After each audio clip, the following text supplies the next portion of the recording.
Hello there! From behind the yellow line, this is Trammin episode 153. My name is Kirk, and today I'm joined by my favorite listener and sweetheart, Kimmie. Our Big Thunder topic of the week is Sweethearts Night. Now, Kith. Hello, everyone. Welcome aboard Trammin, a Disneyland podcast. Please lower your head and watch your step while boarding. As a courtesy to other passengers, we ask that there be no eating, drinking, or smoking on board. In just a few moments, we will begin our trip into the Disneyland Resort news and topic of the week.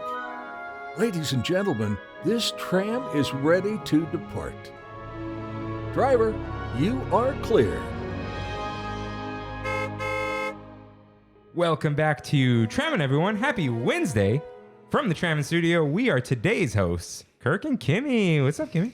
Not much. I'm nervous. I have not been behind the mic in a while, and it took us like 10 tries to get this going. So that's my bad, though, not you. But like, I feel like that relaxed me because I had like 10 false starts, so now I'm like chill. I'm like less nervous. You weren't here all last year, right? The last one I did was Oogie Boogie 2021. Oh, wow. That was the last, I think, that I'm aware of. Yeah, so that was the last time I was here. Okay. Well, welcome back. Thank you. So, yeah, I'm gonna let you kick this off. Go ahead and say that. Let's sweeten the deal with mousekeeping. If this is your first time here, welcome aboard Trammin, a Disneyland podcast, where normally Rain and I talk about the Disneyland Resort through and only through our eyes. To catch up on jokes, references, context, and backstory, check out our lore page on trammin.com/lore. For our recommendations for Disneyland, DCA, and more, check out trammin.com/rex. For artwork to make your own Trammin merch, visit trammin.com/art, and that is for your personal use only. If you enjoy the show, like, subscribe, comment, and review us wherever you can, including Spotify, Apple Podcasts, and Rain's favorite, YouTubes. For a visual guide of the show, follow @Trammin Podcast on Instagram, and to write into the show, head to trammin.com/ask. If you use Discord and would like access to our server, let us know. And you can find all these links and lore on trammin.com. it sounds so weird to hear you do it. And not Rain. I don't think I've ever heard you do that. Oh no, the solo episode, the Toontown episode. Yeah. You did do it. Yeah, I did. So, what? No, just I was thinking about that. Oh, right. And the final piece of mousekeeping.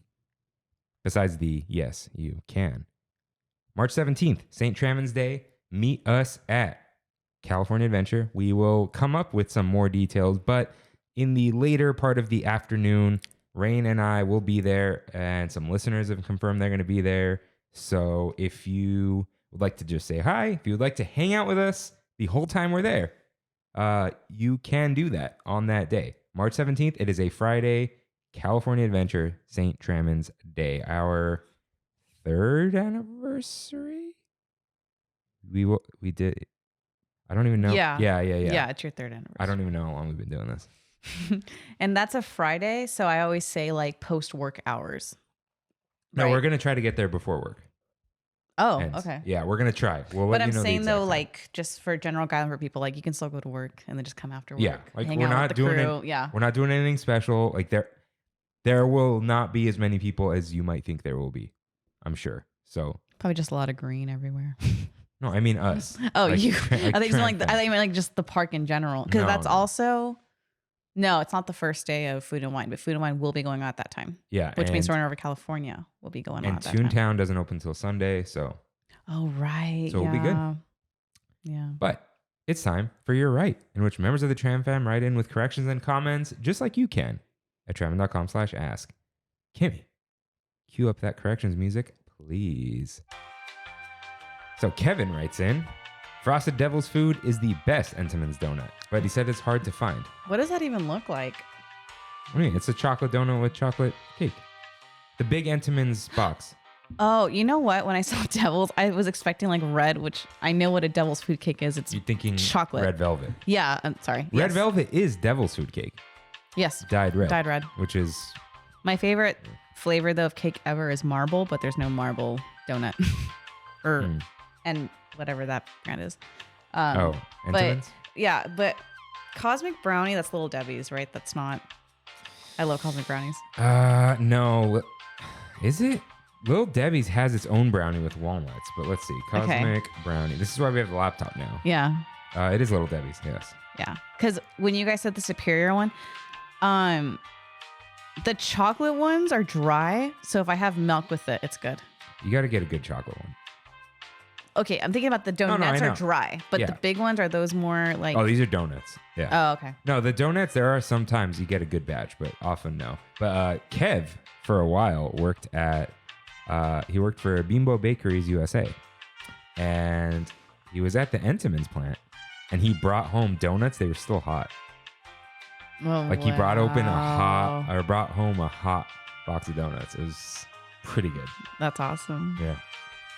Katie G writes in, and she says, wanted to follow up to my last write-in. We actually took the Mickey van back to the structure at the end of the night. So that was her first time riding the tram. Right, yeah, I remember the that story.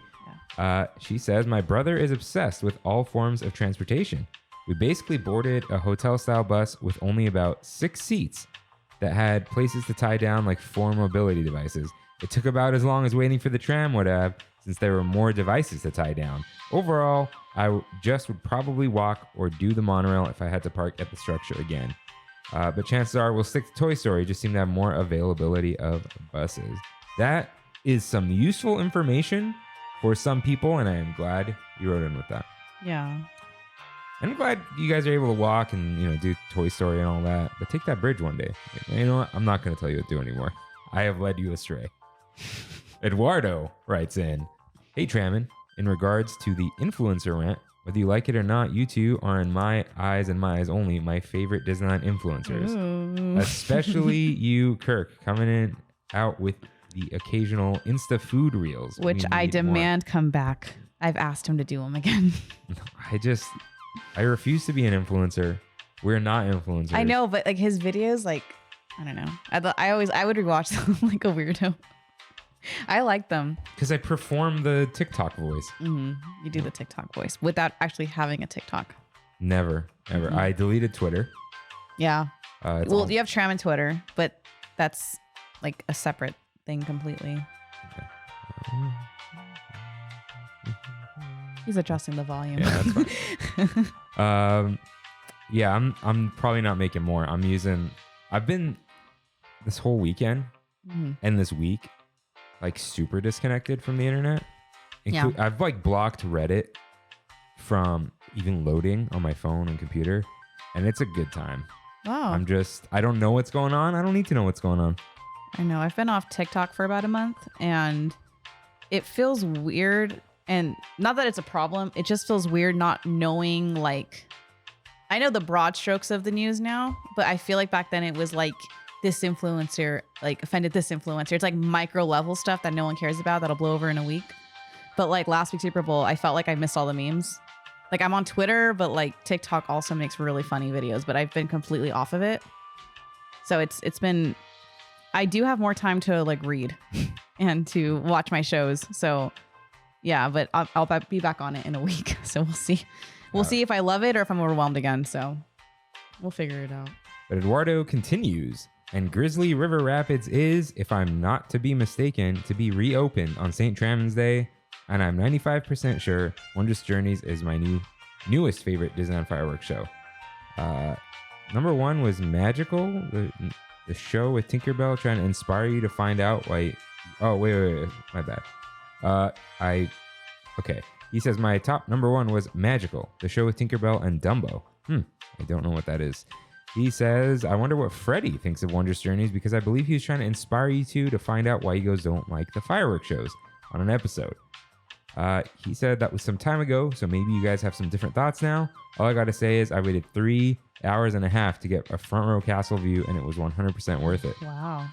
Talking about the tips, for the most part, I'm a broke college student, so I have an excuse not to tip. But do you guys Starbucks tip? Wait, before you answer that, I did confirm Grizzly does open the 17th. So on St. Trammin's Day, it will be open. That's the day it opens. So you are right, yes, Eduardo. That's so right. The tipping conversation has come up. I know. We spoke briefly about this last night because just get the thoughts out. Yeah, to get the thoughts out. You go first. Okay. I do not tip at Starbucks. I used to tip cash at Starbucks when Starbucks did not even have, they had one drive-through on like Slauson in Commerce. Eduardo, you probably know where that is. By the 5. But I would tip $1. And guys, let's be real. A tip is a visible bribe. They need to see you do it. Because what would happen is they would open a register for me. They'd put my drink in the front. They would know what I wanted. They'd greet me, like all that kind of stuff. So that was well worth it. I was bribing them. But, this is the world. This is the world. And then they moved that Starbucks to a drive-thru. All the personality was gone from it. All the couple people I recognized weren't even there anymore. And then, it became very just like, oh, here's the app, Yeah. And then the Starbucks by my work, I would tip if Wesley was working. So he would always make sure my drink was done. He'd say hello, like he'd come bring it to me, or he'd work on my drink. He even like told me not to park somewhere because it would damage my car because he knew where I parked. Mm-hmm. So, and that also didn't have a drive-thru. That's another big thing here. So I would tip there, but I would tip in the app, and I'm like, I don't really like that. But now I wanted to delete the Starbucks app, and I did. And then the first of all, it encouraged me not to go. But the first time I went to Starbucks, I was in a drive-thru. I have a low car. I drive an A4. And I put my credit card in or whatever to the little scanny thing. And they're like, oh, you have to select an option or whatever. I'm like, what? No. The verbiage is, hey, they're gonna ask you a quick question real quick. But they like, it wasn't like, it blurts out. And I'm like, wait, what? What's the question? So I had to pick up this thing and look at it. And it was a tip screen. Yeah. And so I hit no tip, put my card in. And then I had to re-download the app, but I refused to reload the gift card. Now I just get 1 star per point or whatever, 1 star per dollar. Instead of it. Because I'm like, I'm not reloading. You guys are not keeping my money. Yeah. But yeah, I have now come to the personal conclusion.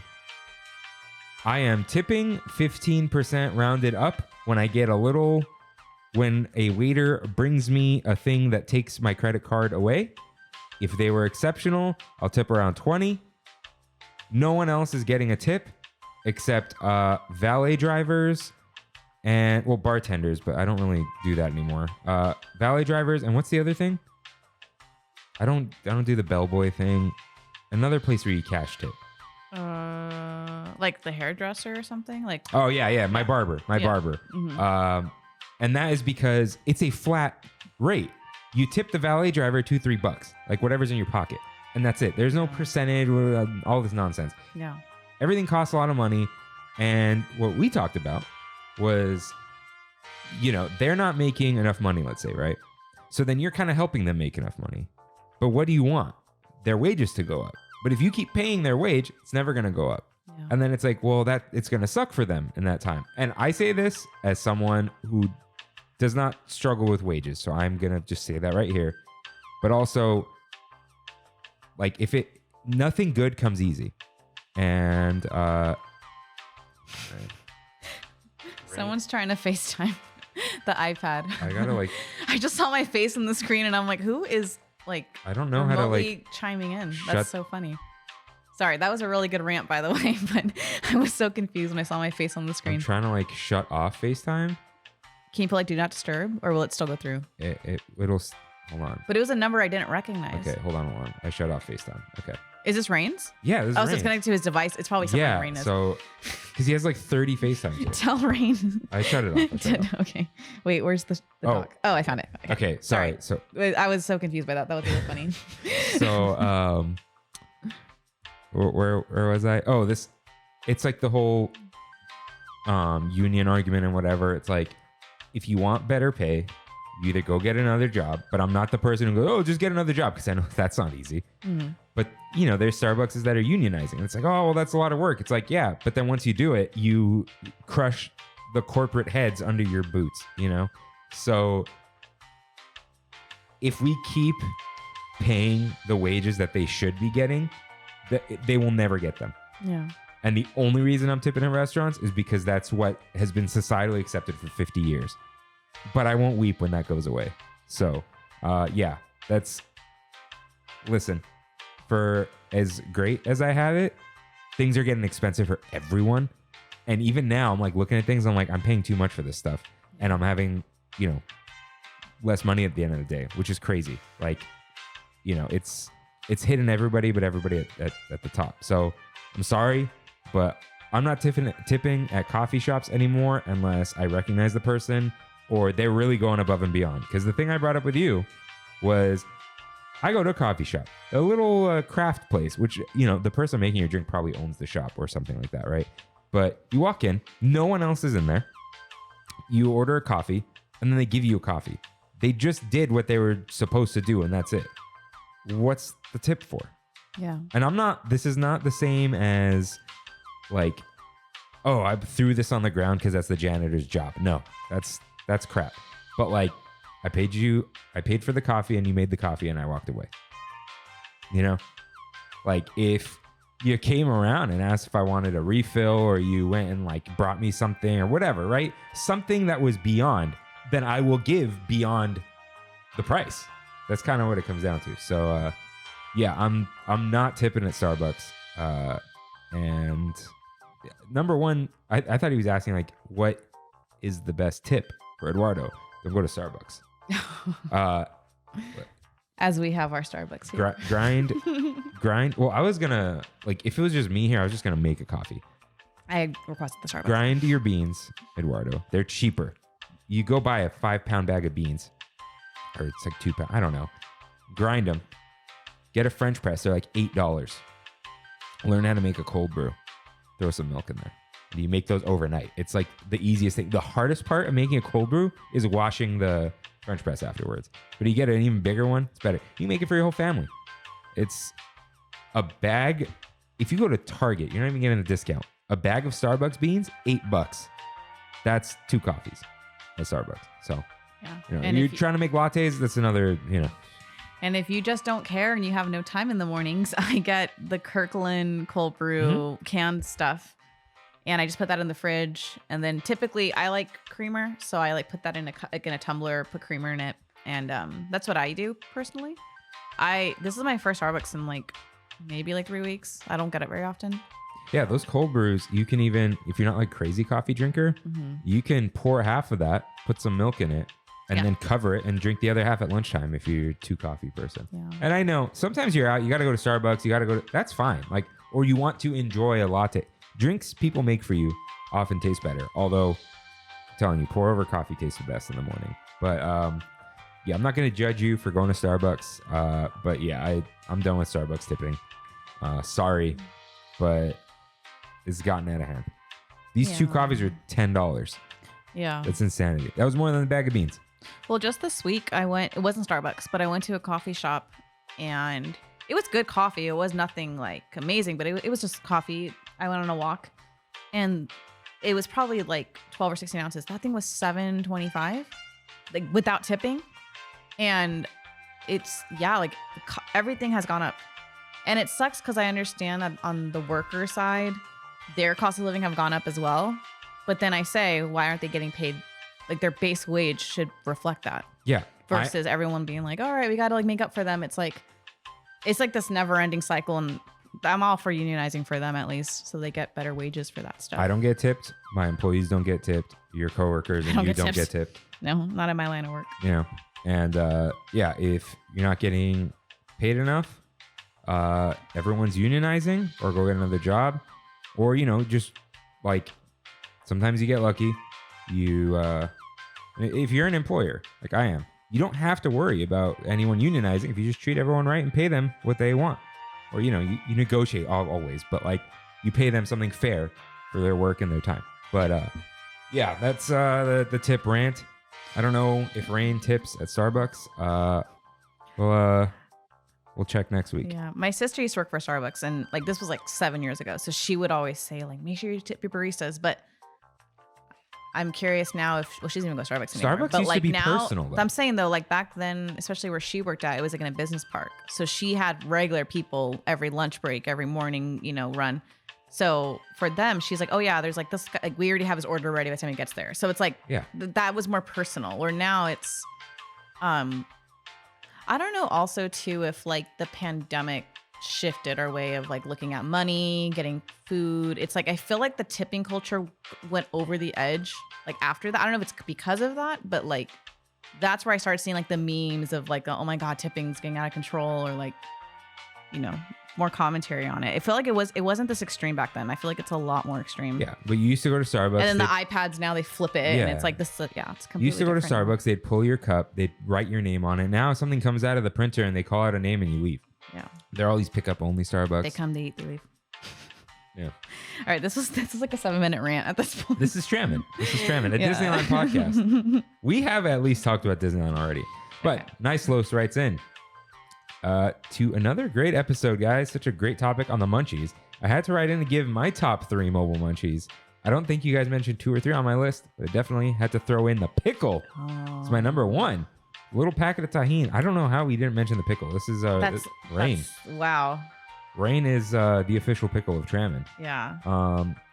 So he says my number 2 is the pineapple spear. I forgot about that one too. I love the pineapple spear with tahini. It's the best. Yeah. So when you're in line for pirates in the summer with that, that's right there. That's what it looks like right there. He says it is simple but very refreshing. Shout out Yes. to something I just made Andrea aware of. What? The old chocolate covered pineapple. That was like a quarter of a pineapple covered in chocolate. I don't think I ever had it, but I saw it. I never had it though. I had a picture of it because Okay. she asked something about Disney pictures or Instagram, and I told her about my old Disney account that people Yeah. used to follow. And she's like, what is that? It's pineapple covered in chocolate. It was good. And he says, and my last one, though you gave Rain a hard time with the cheese dipping. Cheese dipping. Minus? Minus the pretzel? Oh, mine is the pretzel as well. Oh, mine's the pretzel, yeah. But with mustard. Not sure if you guys have tried that from Just a Weird One, but the salty pretzel with mustard is the best. Yeah, we talked about that with 2 hands, I think. The brown mustard, man. You gotta try that. And says if you guys, oh yeah. So yeah, I have eaten a pretzel with mustard. I just don't ever buy that pretzel, but it's the way to go. You don't like mustard. I hate mustard. I don't like a lot of sauces. You gotta try whole grain mustard. No. And Magic Carpet Ride says, writing in to clarify that Clarabelle's is better than Gibson Girl, but Ghirardelli beats them all. Nice. Okay. Wait, for the chocolate covered No, bananas? Or just in general? ice cream. Ice cream, got it. Yeah. This was DCA does it better. Oh, right, okay. And Andrea says donut rankings based on what I remember seeing, as I haven't eaten them in years. Get back on that. They're my number 1 road trip food. The sleeve of donuts. Number 1, chocolate. See, perfect. Road trip. You pop them out of the wrapping. You don't get anything on your finger. Number 2, powdered sugar. Number 3, plain. Next bullet, ... Next bullet, ... And then 4, but really 6, cinnamon. There's a space because I've never even chosen these from the gas station, which should tell you something. They're good. They're good. I don't think I've ever had it. They're good when they're moist. Powdered sugar, though, is anarchy. It's just like, you No, know what? it's so good. No. It's delicious, but not on a road trip. That's just asking for chaos. No, You know we what I mean? wanted them, but my mom was like, no, you get the chocolate ones. Yeah. And then if you leave them in your hands too long, they start to melt, and then you have chocolate fingers. That's why you're doing the sleeve pop. She says, I feel like when I'm in the parks, my eyeballs don't even register those ice cream carts as a food option. They just skip right over them. I don't think I've ever bought anything from one of those carts. The only Mickey bar I've ever gotten were the ones from like Target. I actually never And they bought are those. smaller. That was during the pandemic. One night, I was feeling really sad, so I went to Target. I got those. I went home. I turned on one of the fireworks shows at Disneyland Forever, and just like ate it with my mouse ears. Anyways, that was before I met you, actually. Yeah, everyone was like, remember when those first came out? It was for Mickey's 90th, and everyone was losing their minds trying to find They them. lost their mind because I think it just coincided with the pandemic. So it was like, well, Disneyland's closed. We must get these. And my Target was sold out for weeks. I just randomly found a box and I was like, okay. All I was thinking was like, why do And they're a people- lot smaller than the ones in the parks. A lot smaller. I think I actually got one for family day. Like me and JC and Jessica and Kayla all had one. It's not even real ice cream. It's light ice cream.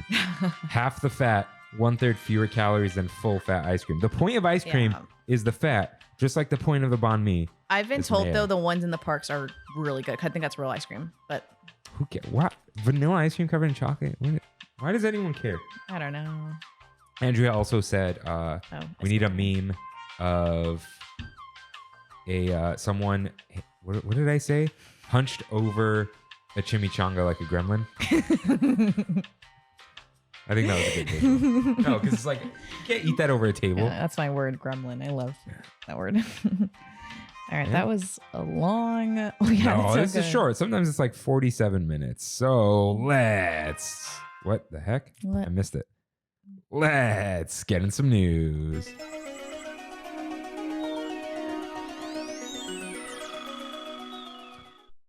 Got some headlines for you guys. Kanging up. Kang has entered Avengers Campus, and he's apparently leading people on secret missions or whatever. Well, we have to call him by his God-given name, Kang the Conqueror. Oh, okay. Well, he's not going to conquer the news because whatever, right? We haven't watched it. Reviews are not great. Honestly, MCU stuff, I'm kind of like, meh. Like even the new Loki season 2, I liked Loki season 1, but even now I'm like, meh. And then the Marvels just got announced. I got delayed again, which I don't. Yeah. So I don't. Okay. Yeah. I'm happy for that actor that got that job, but that's kind of it. Yeah. So, next headline, a throwback to a galaxy far, far away. 2 more Disneyland After Dark events have been announced. Throwback Night and Star Wars Night. Both events have a mix-in period from 6 p.m. to 9 p.m., then run 9 p.m. to 1 a.m. There are free PhotoPass downloads for everyone and a lanyard and souvenir map. So, Throwback Night, first up, April 18th and 20th at Disneyland Park. So, this is the write-up from Disney's website, Okay. which we must read. This one is the coolest. Oh, should I read this in like an old-timey voice? If you can do one, yeah, absolutely. This one is the coolest, Daddy-O. Don your favorite flashback fashions and join us for Disneyland After Dark Throwback Night, an after-hours soiree inspired by the debonair days of the 50s and 60s. Take a trip down memory lane to relive Disney's classic past with music and entertainment that pay tribute to the first decade of Disneyland Park. Mickey Mouse and his friends will sport retro outfits along with visits from some nostalgic characters, which will make for great photo moments. Here are some additional highlights of what you'll enjoy.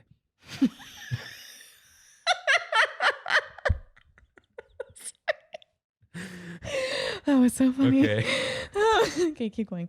No, this is in regular English now. Okay, please. Gaze upon. Well, no, it's written. It's not written that way. All right, keep going. Gaze upon Fantasy in the Sky, a nighttime spectacular giving a nod to the same named fireworks display that first illuminated the night in Disneyland Park in 1957. It's all gonna gaze. What? How gaze upon. Sorry. Oh. I just showed him a meme of how I. Okay, anyways. Sorry. So yeah, they're gonna possibly do a fireworks show if it's not canceled. Oh my God. Well, this is in April. It might rain. Okay, hopefully it doesn't rain. But anyways, April showers bring May flowers. that's exactly what I was thinking. Do the twist, the mashed potato, and bunny hop your way to dance parties around the Disneyland Park with bands and DJs inspired by the era. Okay. Snack like it's 1955 with treats that are inspired by the park's early days, made once again for this event. What, like saltines? I was thinking like those old school, like those casserole, like those Jello. Yeah. Yeah, like one of those. I'm like, oh no. It'll probably just be like popcorn, but like in a special bucket or something. I don't know, but I bet you anything one place will serve Waltz chili. yeah. Picture yourself in vintage photo backdrops of attractions and posters from yesteryear like Skyway or Autopia, and from timeless Disney films captured by Disney PhotoPass photographers at the party. Is this why they painted the Skyway? No, it wasn't the Skyway. They painted the track, and everyone freaked out about that, and it just was. They just got to repaint the track, you know. Enjoy after hours access to iconic Disneyland attractions such as Peter Pan's Flight, Pirates of the Caribbean, and Jungle Cruise. And enjoy pre-party mix-in admission, which we brought no reservation required because you just buy the ticket. Right. So how do you feel about this one? I don't care. That was harsh. But for me, I think if it was, because did you go to 90s night? You did, right? Mhm. That's the only one besides you, but I've heard reviews from other like people that covered it that out of all the throwback nights, like the 90s one, this one, I think, have you done this one before? No, this is a new one. Okay, then never mind. I heard the 90s night is really fun. So if this was, because it said throwback, it didn't specify the year. So if it was like a 90s, I'd be more into it. This one, because We can't be nostalgic for a time we were never in. you know what it is? I think, It's very vague. well, okay. Never mind. I'm kind of in because there's dance parties. And what sold you on Sweethearts Night was the parties. The thing is, though, is that gave specified, like, this is what's going to be. And they might come later, though. This is like the first announcement. Maybe they want to see how it does online first. But Fat Cat Swinger will be there.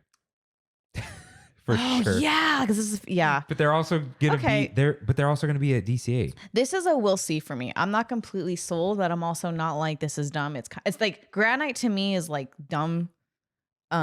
The other side is like Sweethearts Night, which is like, okay, that could be fun. But this one's kind of in the middle. It can go either way. It can go either way. The thing with Sweethearts Night, which is the theme of this episode. So this was very fortuitous. Spoiler alert. There's a reason you're going. It's because you're doing a Valentine's Day thing. It's like your date. Yeah, and we saw a lot of couples of all ages, genders, everything. Like, you know what I mean? Like it was very inclusive to like multiple. But the you know, point and there were was kids like, there too. You know, we wanted like our Valentine's Day tradition now. 3 years, three makes a tradition is to go to Disneyland. Right. So we just had a better way to do that this time. Yeah. But throwback night, it's like you have to want to go to one of these. That's the thing is like I don't know anyone that.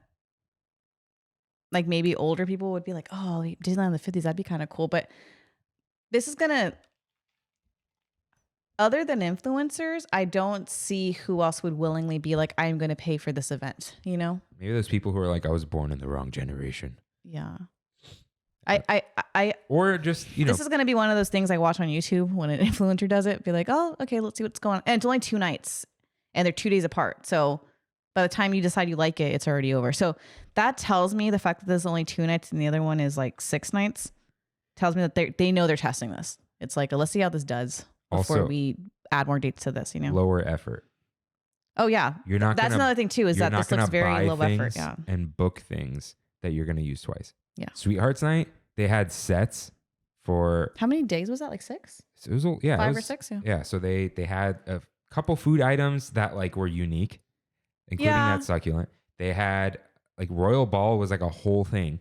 That was we'll talk about. Yeah, that was really so fun. Yeah, I don't know. That one was more specific. This one's a little too broad for me, so I can't decide if like the next one to me it's very specific, but this one's very like Grand Night energy of No, this isn't as bad. Grand Night energy was cringe. Yeah. This is. I only know one. The only video I can recommend for that one is Provost Park Pass did a video on that, and they were like really into it, and they made it look fun, but it's because of all the, you know, that's just their energy. So, but I wouldn't have done it myself, you know. How do you feel about Provost Park Pass now that they had brunch with Ken Potrock? How do you know this? They posted it. They were like, "We're so honored to be invited to brunch with the president of Disneyland." They are my unproblematic faves. But so for me, that's that. I don't want to get into the influencer discussion because there's some but to me they're the least offensive. So that's a we'll see. That does make me pause though, knowing that. It does slightly make me pause. It's like if Josh Yamaro was like in my DMs once a week, I don't think I'd be talking trash about him on a podcast. You know what I mean? You know what it is though, and I know this is kind of a separate topic now. They've built a reputation up to this point. Like as far as I'm aware of, they haven't been speaking to Ken or whatever Pop Rocks, whatever, for this long. So it's like if this is like a recent thing, you know, they've built their platform up to this point to be like the wholesome, non-problematic. Everything is rainbows and butterflies. You know what I mean? So that's why it's a we'll see. If going forward, it's just everything is perfect. That's not what I mean. You know what I mean? Like it's not that you say good things; it's that you shy away from bad things because you feel guilty. Yeah. That's why for me it's a we'll see. But I do like their content. Like to me, they're one of the preferable influencers that I don't mind following. Yeah. All right. Next up, Star Wars Night, May 2nd, 4th, 8th, and 11th at Disneyland Park. Claim your allegiance at Disneyland After Dark Star Wars Night. Galactic and fantastic, this event is back with 4 nights. That's in quotes, spelled incorrectly. The most ever, where you can live your own epic Star Wars adventure. Be wowed watching Star Wars celebrate the night as fireworks illuminate the skies of Disneyland Park. This pyrotechnic spectacle is set to the powerful music of Star Wars films. Prepare for Captain Phasma and her stormtroopers during the March of the First Order in Tomorrowland, which altogether is longer than her total screen time combined, as they search for a Resistance spy. You may encounter travelers across the galaxy like Tusken Raiders and Jawas. These are just photo ops. I was going to say, I was like, how? Okay. Get ready to master a lightsaber. Attend the lightsaber instructional demonstration where you will learn to handle a lightsaber through a series of elite moves, sure to bring out your inner Jedi. If I don't see a backflip. Oh, lightsaber They are moves. not elite. Lightsaber moves. I know, but like throw it up, backflip grip. I don't know. Picture yourself in dynamic photo backdrops featuring some of the galaxy's favorite heroes and villains captured by Disney PhotoPass photographers at the party. And explore themed snacks such as galactic churros and out-of-this-world sweets. This one, to me, this one's more promising because they've done it before. And like I said, Star Wars is specific. That is a, hey, Star Wars nerds, let's do this. My only concern here, because I saw First Order and Resistance thinking like, oh, they're going to mention the ride. They didn't mention the ride being open. Yeah, but it was open for Hector during... Oh, no, that was 8 o'clock, so I don't know. But I'm saying, though, that nowhere in this write-up do they mention Galaxy's Edge, which is so interesting to me. They don't even mention Millennium Falcon. Like, because the other one, it says, like, oh, classic ride like Peter Pan. This one doesn't have a ride, classic Star Wars ride, such as Star Wars. You know, but nowhere on here does it say that. And that might mean nothing, but that's curious to me that they don't mention any of the rides in this. So. Yeah, all I know is I had a terrible experience at Star Wars Night a while ago. And then you refunded your 2020 ones, right? When you had a chance to keep them, you just ended up getting rid of them. Yeah, RJ did too. Because he didn't want to go. I didn't care. You did, and you didn't want to go because I was just going to take one of his tickets. I didn't really like. I like Star Wars. I'm not against it, but it's. I think especially at that time, nothing was really wowing me at that point. That I'm like, meh. Like, but also, it's Disneyland, and Disneyland is just not going to turn into Star Wars. Yeah, like, Star Wars is very specific. The only cool thing I did see from last year's, which I hope they do this year, is the Star Wars show had like Mandalorian, like speaking during the fireworks, which it sounded cool. But again, like that's a moment in a fireworks show. I'm not going to go for, you know. And it was a surprise to people. Now it's like. Yeah, and then galactic churros. The only thing that tells me it's going to be a churro with like a special wrapping that looks like a lightsaber. Yeah, like the it's red not ones and the blue ones. Yeah, so which they'll probably have during May the 4th. I think with Star Wars Night, they kind of shot themselves in the foot because during like Seasons of the Force stuff, like we've seen like Darth by Chocolate, like that's all the new stuff they've brought before, and Star Wars is just always there. That having a night, it's kind of like Marvel Night for me or Avengers Night for me. It's like there's already Avengers Campus. I don't need a whole night of it, you know. Well, that was before Avengers Campus, and then that's true. They never did it again. Yeah, because it was lame. Hero Night. Yeah, so neither of these, like I said, to me, I only have like 2 nights that are worth it for me at this point, but these don't really. Yeah. So. But if anyone goes, let us know. Yeah, the Magic Key pre-sale is already over because that's on Tuesday, and this airs on Wednesday. Oh. So 9 a.m. On February 23rd, no earlier than 9 a.m. Which, if you're listening right when this went up, tickets will go on sale to the general public and are subject to availability. Wait, pre-sale is Tuesday, and then when's general sale? 23rd? When's the 23rd? That's...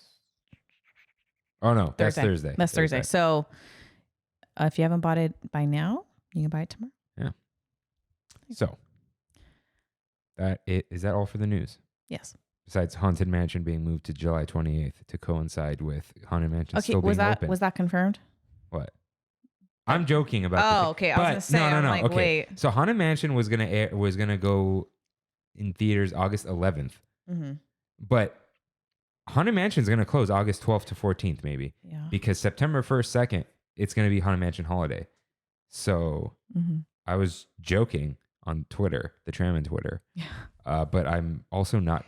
That's not the reason, but it is true. Do you want to mention that? Oh, right. And they fixed it all started mouse. The Mickey whatever. quote on Main Street. It said it all started with the mouse. Everyone freaked out on Twitter. They took it away and then they brought it back and now it says ...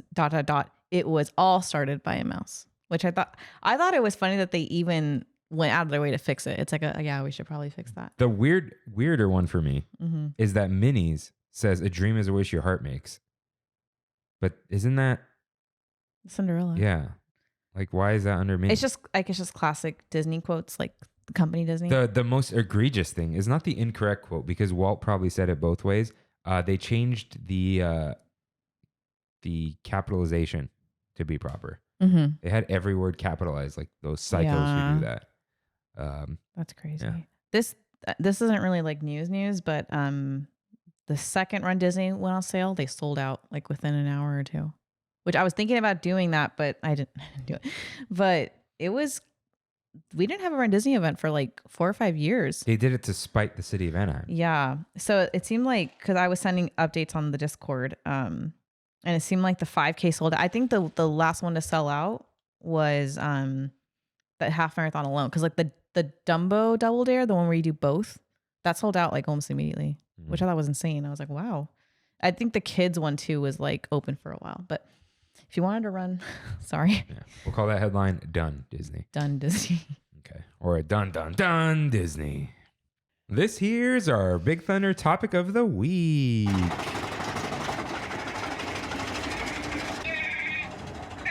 Opposite direction. Sweethearts Night. Ooh. A Disneyland After Dark event or something. Something like that. So, before we did anything, Yes. on February 14th, which was a Tuesday, Valentine's Day, we mobile ordered the Beria fries and they're called Beria fries, all right, at 5 p.m.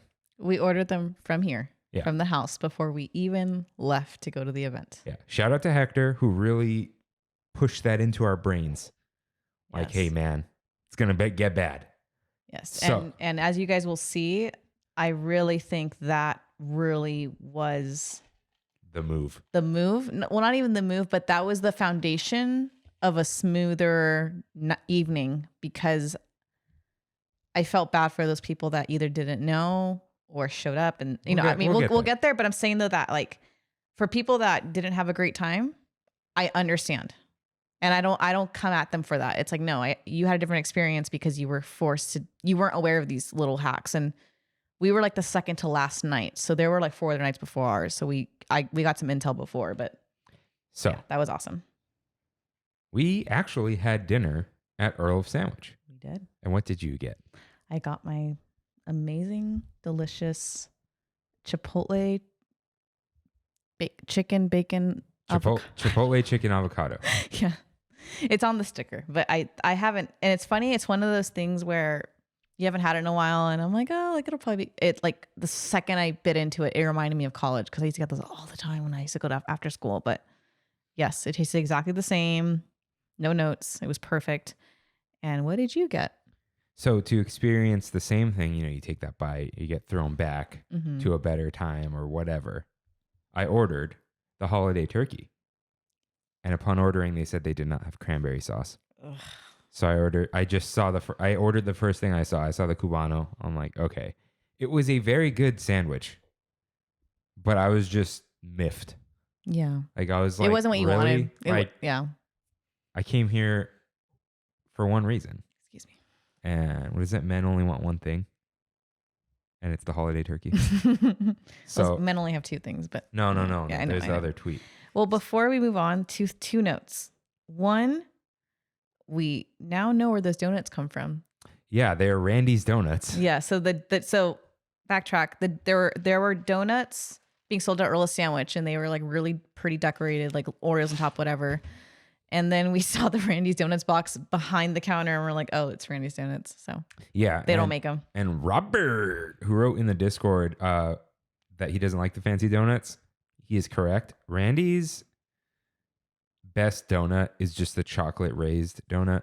Like just straight up. None of the s'mores and this and that. Like they had a churro donut, I think, which is pretty good. Mm-hmm. But yeah. Kev loves the apple fritter. My dad likes apple fritter too. Yeah. Like theirs specifically. Mm-hmm. And their donuts are good. I'm sure the s'mores one is good. But just a chocolate donut's like the best thing there. Yeah. So yeah, they are Randy's donuts. Yeah. And the second thing I was gonna say is it was so cold that night. And the reason why I bring it up now is because they do have heaters in the seating areas, and we sat next to a broken one, and everyone was trying to fix that thing. But the rest of the evening, it was a cold night. It was so cold. But that was the start of the cold night, is because we couldn't sit next to a heater, and it was just, yeah. We did forget one item of news: Earl of Sandwich Tavern, restaurant and bar. Wait, did I send that to you? Yeah, I did see that. Yeah, restaurant and bar. They put the sign up, but nothing's been announced. But there is a sign that says that. So the other side, the covered side of La Brea, you'll be able to eat there. I don't know if it's still like a takeaway, like you walk over there, but I guess if you say for here, they won't give you the bag. Yeah, and I noted that. I said, "Hey, it's like covered, like the sheets are up." I remember I noted that, and I was like, "That's kind of weird, but okay, whatever." But, yeah, and the setup here, I miss the old building, how it was like long, and you like grab your things, and now it's just you order at the counter, then you just go outside and eat there. Yeah, but the old building was like cramped. That circular eating area. So, but even like the decor, like they had like the library and stuff. Like, it just looked cool. Yeah. But this is like a last minute. I'm surprised they got it up that quick, to be honest. It took like 2 weeks, maybe less than a month. Yeah, but it was. But yeah, it's cool. It was nice though. So we ate there. The food is always good, and we wanted to do Mickey and Minnie's Runaway Railway.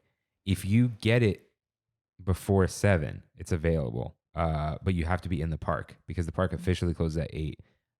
But we were unable to get it because the line was pretty long for Earl. Yeah. So, So we still have not ridden it as of today. Yeah. So during the mix-in period, the wait times are not bad. All right. People were leaving, like full on leaving. And then also they did Wondrous Journeys at like 7:30, but there were no fireworks. It was just the visuals. Well, it was a Tuesday. Yeah. So which makes it easier for them. Yeah. But it was... Yeah, so it was. I feel like everyone was either leaving or they were watching that, and like it seemed like everybody was just not around. Yeah, so we did Dumbo because you really wanted to do Dumbo. I had this vision of like I want to ride Dumbo. Was it Sweetheart's Night? Was it nice? I liked it. I like Dumbo. I don't like waiting for it. That was like the first thing we did. It was like it was like 10 minutes, right? Yeah, it was worth it. It was really short, and it was because I knew we'd forget later. Yeah, it was really nice to do that. So we did first. that, and then while we were there, we rode Snow White because it was a short wait time. And yeah, so it's nice to just. And hang I out haven't done that in a long time. I wanted to do Snow White. I'm like, I haven't done that in a while, and that one also was like a quick 10-minute. It wasn't bad at all. That wait. Yeah. So upon entering, you do get what they call keepsakes. So first up, yes. Well, first up, you get a wristband, and then you walk into the park. Well, you walk into the park in a special entrance. You get a wristband, and then after getting the wristband, you get this lanyard. And it was really cute. I do like the art. It is a heart. It has Mickey and Minnie on it, blowing kisses, or no, Minnie's blowing the kiss. That old castle logo that's on the popcorn buckets. It says Disneyland After Dark Sweethearts Night 2023. The back and the lanyard have Disney 100 all over it too. I like how they have the Mickey Minnie on the lanyard too. Yeah, that's so super cute. I didn't even notice that. They are putting Disney 100 branding on, I guess, everything they can because that's at Disneyland. So you get this little thing for up until 9, they're checking wristbands, and then they just kind of give up and they see this around your neck. But you are supposed to keep this around your neck. It says it's a credential. And it's totally up to you, but you can pick up a souvenir map. I think I grabbed like 3 of them. I'm going to give one to River. Officially called the event guide, also Disney 100 branding on it. We didn't really look at it, but they do have like every single spot. We checked. No, but like for people that want to meet characters, like they have exactly where they were going to be at what time. So that was helpful for a lot of people. The most helpful thing was the schedule of an entertainment. So they had the locations and times of all the entertainment, the live entertainment, the music, whatever. And that's really what we really wanted to see, were all the stuff. So yeah, that was helpful for us to kind of, we didn't really come up with a plan, but that kind of helped us form the plan as we went along of like, okay, let's be in this area when these people are going to perform. Or yeah, our plan was to watch as much entertainment as possible. And we saw all of it. Yeah. And we'll get into that. Yeah.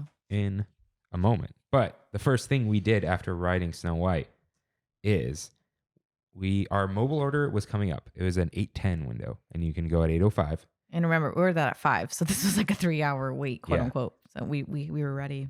But the one item we wanted was the Mickey Mouse succulent parfait, which was a Mickey Mouse shaped pink cream puff that had, it looked like a kind of like the sugar on a concha Yeah. on it that looked like it was in green, that looked like a succulent that stuck up, filled with dulce de leche.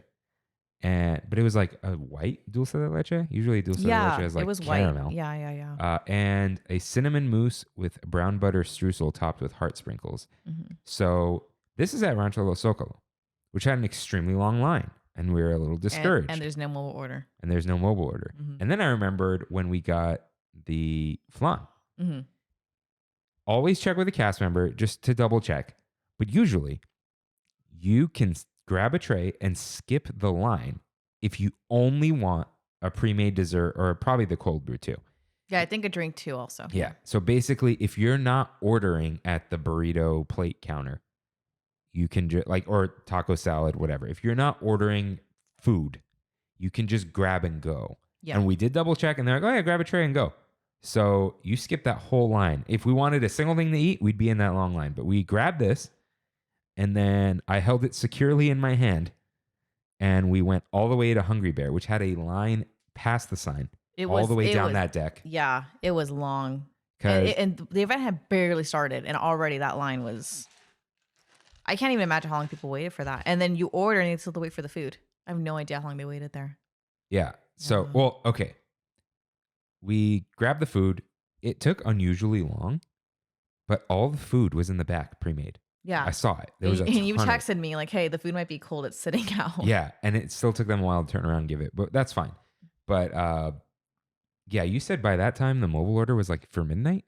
I did check it. I think for Hungry Bear, it was at like 12:30 already.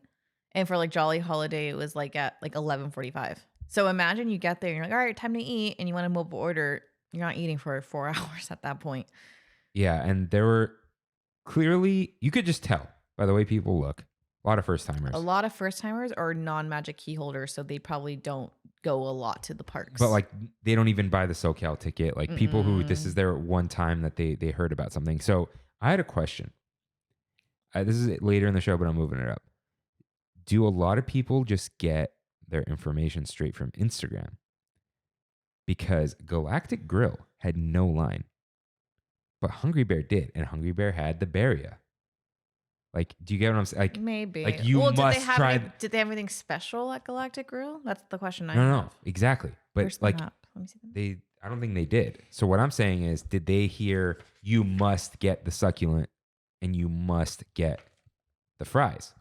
Because influencers have bad taste in food and tell you must get this fine item. I get, you know what I think though too, if you look at the stuff we got, like the succulent, that's very Instagrammable. So you're right. It's like, oh yeah, this looks pretty, therefore I want this thing. Also though, I'm trying to think about like Galactic Grill. How many windows do they have open versus like a Hungry Bear?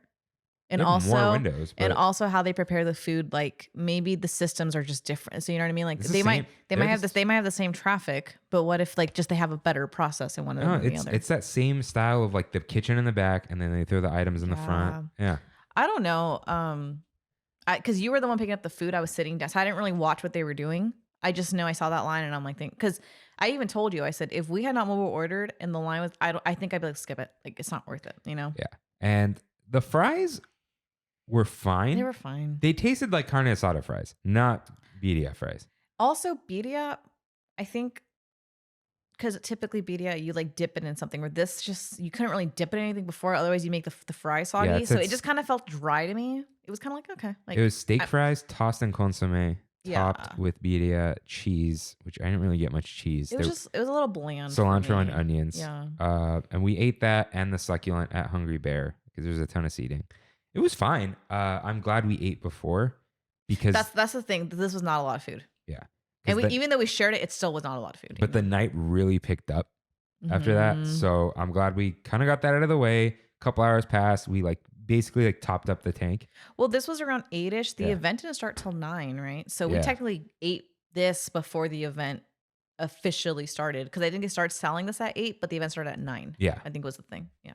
Because the park closed at 8. So, And at this point, we were being stopped. I think we got stopped at like near Big Thunder. We got stopped in front of Hungry Bear. So like they were checking quite a bit. In front of Pirates, they were checking. yeah. So they were really trying to filter out people that weren't part of the event. Yeah. So after that, we went, I think did we check on Big Thunder and then go to Jungle We checked Cruise? a couple times, but it was longish and then closed. And, They were down to one train They the were whole down night. to one train, yeah. So we went to Jungle Cruise, and this was the most hit or miss skipper ever. Because Some of them hit, some of them did not hit. yeah, he kept saying anyways, guys, after every joke, Anyways, guys. which was not good. I'm sorry, it's not good. As someone who ums on a podcast, this is a podcast. That's like they're kind of doing the same shtick all day. Mm-hmm. You can't be anyways, guysing. Like, just don't say anything. Yeah. The silence is fine sometimes. But I think the best joke he said was he kept saying Valentine's, but that's neither here nor there. But he said, I don't have a Valentine, so I'm just going to crash this boat into the other one. Yeah. Then we could all be together. But the way he delivered it was so, it wasn't deadpan, but he was saying it like very like Defeated? matter of fact. Yeah. No, not even defeat, just matter of fact. Like, hey, I'm just going to just first stink us. We're all going to be together. Okay. And then the other joke that I thought was funny was the Temple of the Broken Ride. I mean, Temple of the Forbidden Eye. And I don't know that I love cheesy jokes, but that cracked me up. But he did do the backside of water joke, which the last skipper did not do. The really bad one from last time. Yeah. So I was happy just for that. So, and this one too, we actually had to wait for people to board. There was nobody in line. We sat there and they're like, all right, see you for the next group. And like the group had to go all through the line. Yeah, they were like, oh, 2 more are coming. So But it was a very, like, I think there's like maybe including us, like 5 groups of like 2 people. It was such a sparsely populated boat. I keep backing up from the mic. I'm sorry. That's fine. At some point, Rain falls asleep during the show. It's not, he slinks down. Okay. And then So this was my favorite part of the night, or Yes. one of the favorites. So like I said, what sold me on the whole event when they said Polynesian Trio at Tropical Hideaway. So we had like 5 minutes till they started, so we weren't going to go do anything else. The bazaar was closed, that kind of thing. So we went to Tropical Hideaway to sit down. It's empty. I almost bought a Dole Whip just for fun. Just for fun. But It I'm was like, cold. Because even you said like if I was crazy, I would do splash, but it was too cold even for that. It was Yeah. like, no, it was a cold night. So we saw the setup for the Polynesian Trio. They face Adventureland. Mm-hmm. So you're not sitting in Tropical Hideaway for that. I guess maybe. You could listen, but Yeah. you wouldn't see it. Yeah. So we went out there when we saw them showing up, and their name was Faiva, and they're from, as they said Samoa. Mhm. Like, so they're Samoan. It was 3 of them. And the music was from the Samoan Islands. Like they Well, would. no, some of them was Samoa, some of it was Hawaiian. True, Because true, they did say this is Mhm. like, they would say what island everything was from. So they're like, Yes. this song is from Kauai. And That I'm was like, okay, really that's cool. Yeah. So they'd introduce each song, different ones would sing it. They'd harmonize.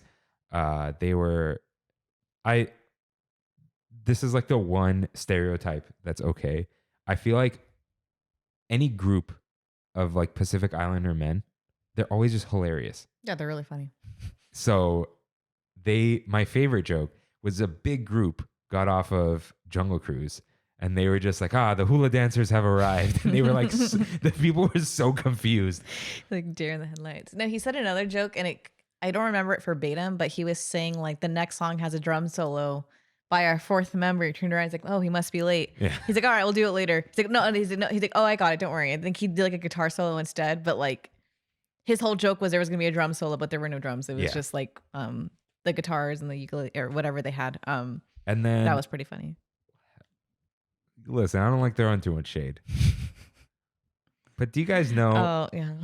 sometimes you go to an event and there's this couple that's probably overdressed and they've got some sort of red on them. And not that red's bad, but just that's part of it. And then they need everyone. They need everyone to know. They're looking at your reactions. They need everyone to know that they took a dance class. Yeah. And they're dipping and swirling and whatever. Not like they're old people who know how to dance. No, these were young people. Yeah. Probably younger than us. Like Oh, yeah. mid to early 20s for sure. Yeah. Like, so they were there And dancing, like ballroom dancing to each song. Which There was a woman hula dancing or like Hawaiian dancing. It's a whole thing off to the side, but like she was cool. It was like more to her friends though. Like they were Yeah. recording her and she was like off to the side. Like she wasn't in anyone's way. She was doing her own She was thing. doing it because she felt the need to dance, not, Right. hey guys, we're at Sweethearts Night. Yeah. We took a dance class together. Let's show you the dips. And I know I'm hating, right? It's like, let people live their life. Let me live my life. You know, you dance to the side. It was just that you can constantly see them in your peripheral. I So for me- refuse to look at them. I refuse. I'm like, you're not getting the satisfaction. Yeah. And I think also what kind of egged it on was that the singer kept saying like, "Oh, shout out to the dancers," and I'm like, Yeah. "Oh, they love this. They love the fact that they're being called out by the lead singer, who They was really showed nice. up halfway through the set and then left before it ended. I'm like, they're just going Yeah. to all the different stages to show people. And I think we're like one of the only two groups that watched the entire thing beginning to end because we were like right there ready to watch. We loved it. Yeah. And And that was standing room only because some of them you could sit. This one you had to stand and watch, it was so nice though. yeah. And so they did some classic, like just Polynesian songs. They did, what's the Elvis song? No. Falling in love with you. Yeah. Not falling in love with you. Yeah. So they did that. And then they did that song from the intro to Moana at the end. Away, away.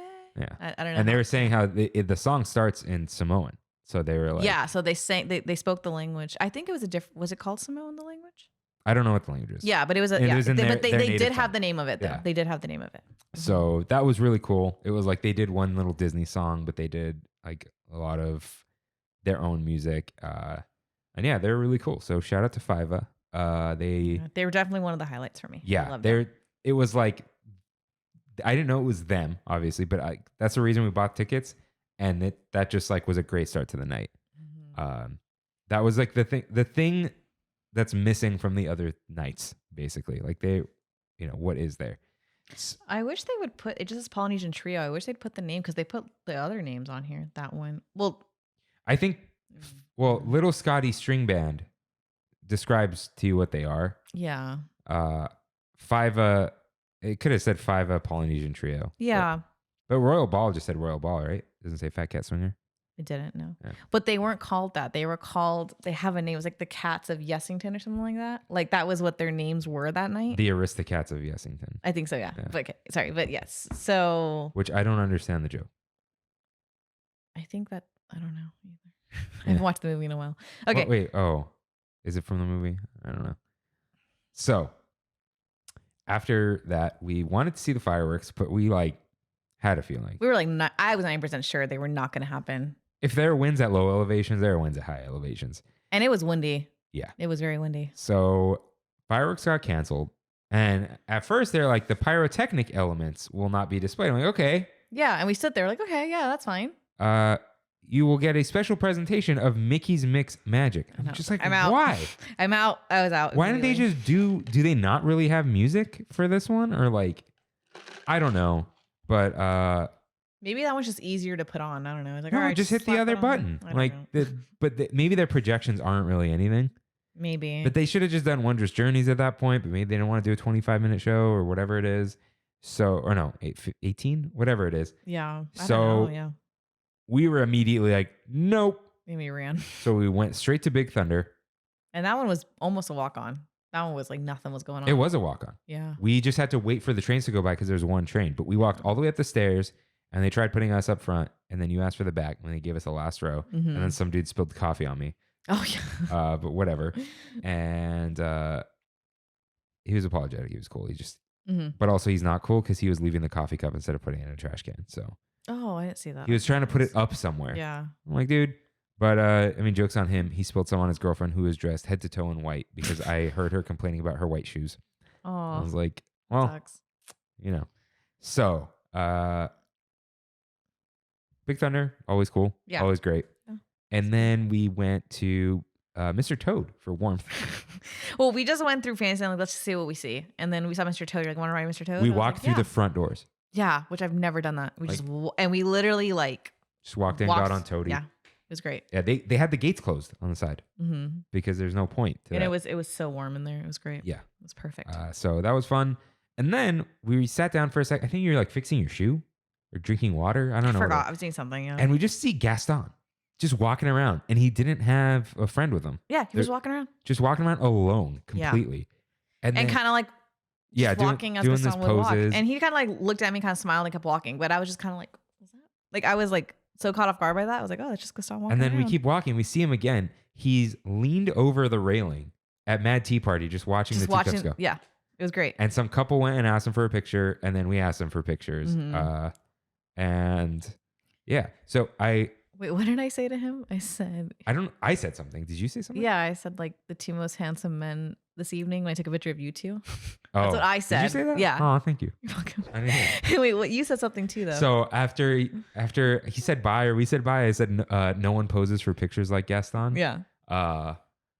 And he said not anymore. They don't. And I wonder if that was like a selfie joke. Maybe. If there was a joke in there, or he just said that. Yeah. But it's like, everyone comes up and takes like a selfie. Yeah. And we posed because you took a picture and I then put like took a picture, the guns. Yeah. I was like, oh, make it different Yeah. for him. So it was cool meeting him.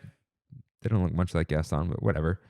He was nice. Yeah, he though. was very nice, He was really very chill. cool. Like, okay. But yeah, he was we didn't just bother him. He was just alone. standing there alone. Yeah. He was Which fine. is hilarious. Yeah. So then we went to the Royal Ball hosted by Aladdin and Jasmine. Of That was Agrabah. really fun. And I know you're gonna talk about it, but I was so confused in the beginning. I think the whole crowd was confused in the beginning. We had no idea what was going on. So It was first, a little bit late. That's the first thing. yeah. So the singers kept doing these hand motions for everyone to move back, and this cast member was like, "Everybody move to the side." The whole point was to put a center aisle clear of people. So they were trying to put a huge center aisle after people lined up. There was no rope, which is fine because they don't want to remove poles. There was no tape on the floor. So they just kept pushing people and we didn't know.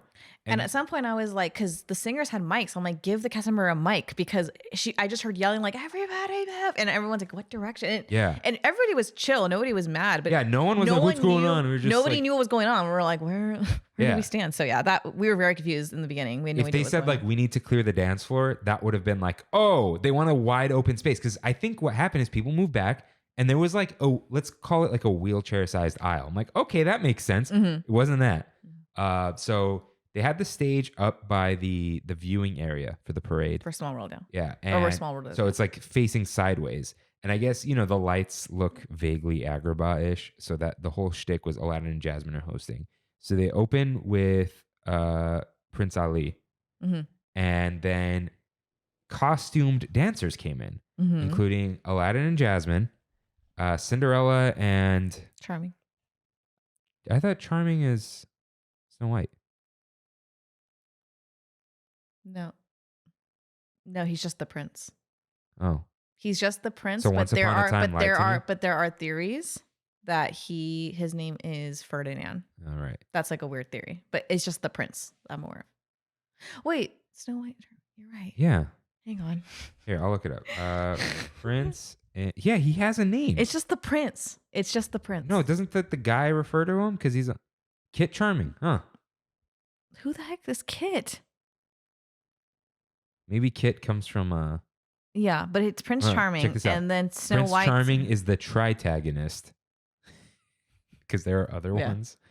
Okay. Cinderella, right?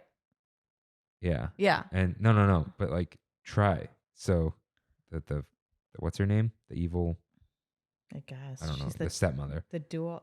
Is it called the duologist or something like No. I mean like protagonists. that? What's the Tritag- prince? No, there's like this whole conspiracy theory about the prince's name for Snow White being Ferdinand. Yeah, that's another time. Yeah. But I'm saying that like that's where I got it. But Yeah. I think it's literally just the prince. Okay. Prince Snow White. I'm curious. Nothing? What's the princess? Yeah, it's just Yeah, just Prince Ferdinand or the prince. That's it. okay. Well, once upon a time. I think also the Ferdinand thing, the reason why I won't go into all of it, but I want to say an old video game referenced him as that, but it wasn't made by Disney, or it's like Disney, like it wasn't the same person that made the other game. So it's like this whole theory of, is it canon or not? I don't think it's canon. I think it's just the prince, but he doesn't have a name. Yeah. Anyways, So- that was a whole tangent about. So Cinderella and Prince Charming came out. And then also Ariel and Prince Eric. Prince Eric. And And then later on, there was like one or two ensemble dancers with them. which I was so confused by. I'm like, are they like in character? And then think they were. And then stepsisters came out at some point Yeah. too. So first, during the song, they like slowed it down and then brought it back up, where they did a little dance routine. And then, And we were all kind of just swaying. We didn't know what to do. We were and then they were like, "Okay." the dance floor is now open. And people like hesitated to fill in that space. So the people filled in the space. There was more room to actually dance. And the characters roamed around and danced. And they danced with people too. Yeah, they were just like dancing around us. And they were People would clear definitely the way for them. It was great. Hired dancers who were in character. Yeah. Not like the standard characters because they like really knew how to dance. Yeah. Which I mean, good for them. So yeah, that was a lot of fun. Fat Cat Swinger is like they always play at DCA, so they were there. And they really hyped up the crowd. They did a good job. They know what they're doing. Yeah, I love them. They're like, and it's funny because I follow their social media pages, and they do a lot of Disney events. It looks like. I don't know if they're considered cast members of Disney or if they just are contractors of them because. Yeah, there's some people, they're on the short list. Like I've seen them, like they posted like, oh, we're performing like at this stage today at Disneyland or, something. And then I think they do local shows as well, but they're at Disneyland a lot. Oh yeah, just like, I mean, in a much different way, like the Christopher brothers are always there. Yeah, They're I think it's always like somewhere. that. I think it's like that. But Fat Cat Swinger, you can catch him at Festival Holidays and probably, what is it? Food and Wine? Yeah, Food and Wine Festival. Probably. I don't know. I don't think they're still there, but there was one year I saw Yachtly Crew. Yeah. And they were great. That's funny. They did Africa. Shout out to Africa. The song and the continent. Why not? So that was a lot of fun. And they did like a huge variety of music.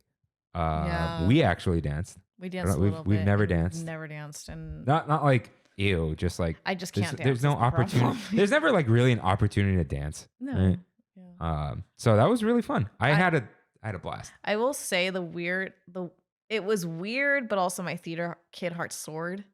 Was like, so there was a point where Jasmine and Aladdin and sorry, I'm like far back. Cinderella and Prince Charming were talking to each other. Oh yeah, character. like thanks for inviting us. And she's like, thank you for inviting us to your ball. I was a theater kid, so like they're all besties in real life, probably, unless they hate each other. So I'm like, it's funny that they probably went backstage and were like, oh my God, that was so funny, right? But it's like, I just think about them like in character, like talking to each other, like, oh, you threw such a beautiful ball. And it's like their fifth one they've done. And they do like 4 a night, I think, or 3 a night. So it's, that was a lot of fun, but I really appreciated it. Never mind. So I did they also did like a tango, and the evil stepsister, the green one, I don't know her name. Oh, the guy with the cloak. Yeah, was first guiding this one couple. They were like left, right, and then the whole crowd was doing it, and it was like great vibes, great vibes. Everyone dancing, everyone have a good time. This guy who may or may not have been there alone screamed, "This is so much better than last year." Because everyone was into it. One of my favorite things ever. This is kind of with this, but not really. When we were waiting for it to start, a song from High School Musical started playing. Oh yeah. And all the boyfriends around me were singing along. Not even the girlfriends, the boyfriends singing along. And there's like 5 different guys like singing to their partners. And it was and you were like, funny. You're like, what's this from? And the guy's like, oh, High School Musical. You're like, oh, I've only seen the first one. And he's like, well, first of all, watch all of them. Yeah. And then I was like, I've seen all of them. So that was really fun. Yeah. So that was fun. Yeah. Royal Ball, amazing. It was amazing. I really love the singers. And in fact, the Fat Cat Swingers reposted my video. And then one of the singers reposted my video as well, which was cool. So I was like, that was really nice. Yeah. So real cool. Real fun. And at that point, we checked out Space Mountain. And it said 35. We didn't see anyone outside, but then we went up and they were like at the end. And there is no Genie Plus or whatever. It probably wouldn't have been that long. But thing is, though, is like, I'm like, we had just ridden it recently, like that quick, that anomaly of we rode it in 11 minutes that one time a couple weeks ago that I was like, yeah, we can skip it. It's not a big deal. So we skipped it. And then you reminded us that there's the Magic Key collectible at Star Trader. Launch Bay. Inventions. Launch, whatever. And we picked it up. I thought it was going to be a little like pincushion type thing. It's like cardboard. It's just like these not little, cardboard. It's like cardstock. That's the word. Little thicker than cardstock, but not quite cardboard. But it's Donald in a heart on one side and Daisy on the other side. If you flip them, they're facing each other. They're not facing the same way. But it's by an artist whose name is actually not on here, and it says copyright Disney, even though it was from some specific artist. Did I take a photo of the artist? But yeah, I think you did. were they there? The artist? No. Because someone was handing it out, but I wasn't sure if that was just. Oh, wait, you can hang it. It has a punch out. Yeah. I don't know where you would hang this, but you can. Oh, It no, was cute. I didn't take a photo of it. I'm not mad about it or anything. It was cute, but like it was like walk up and grab it kind of thing. If it was like a long wait, I think I would have been a lot more like, what the heck? Yeah, and they gave us each 2. And it was really hidden. Like, remember at first, I'm like, I didn't even see the sign, and then we had to kind of like walk in to see it. But it was on the map. Yeah, That's where I heard it was. Here, I wanna give a shout out to the artist. Okay. It's always important to do this. Special keepsake, yada yada yada. Anne Shen. Cool. Shout out to you and them. Okay. So at some point I grabbed the giant marble. What's that thing called? The marble. I don't know. The Tomorrowland marble. Starts with a K. Really? It has a name? Yeah, we've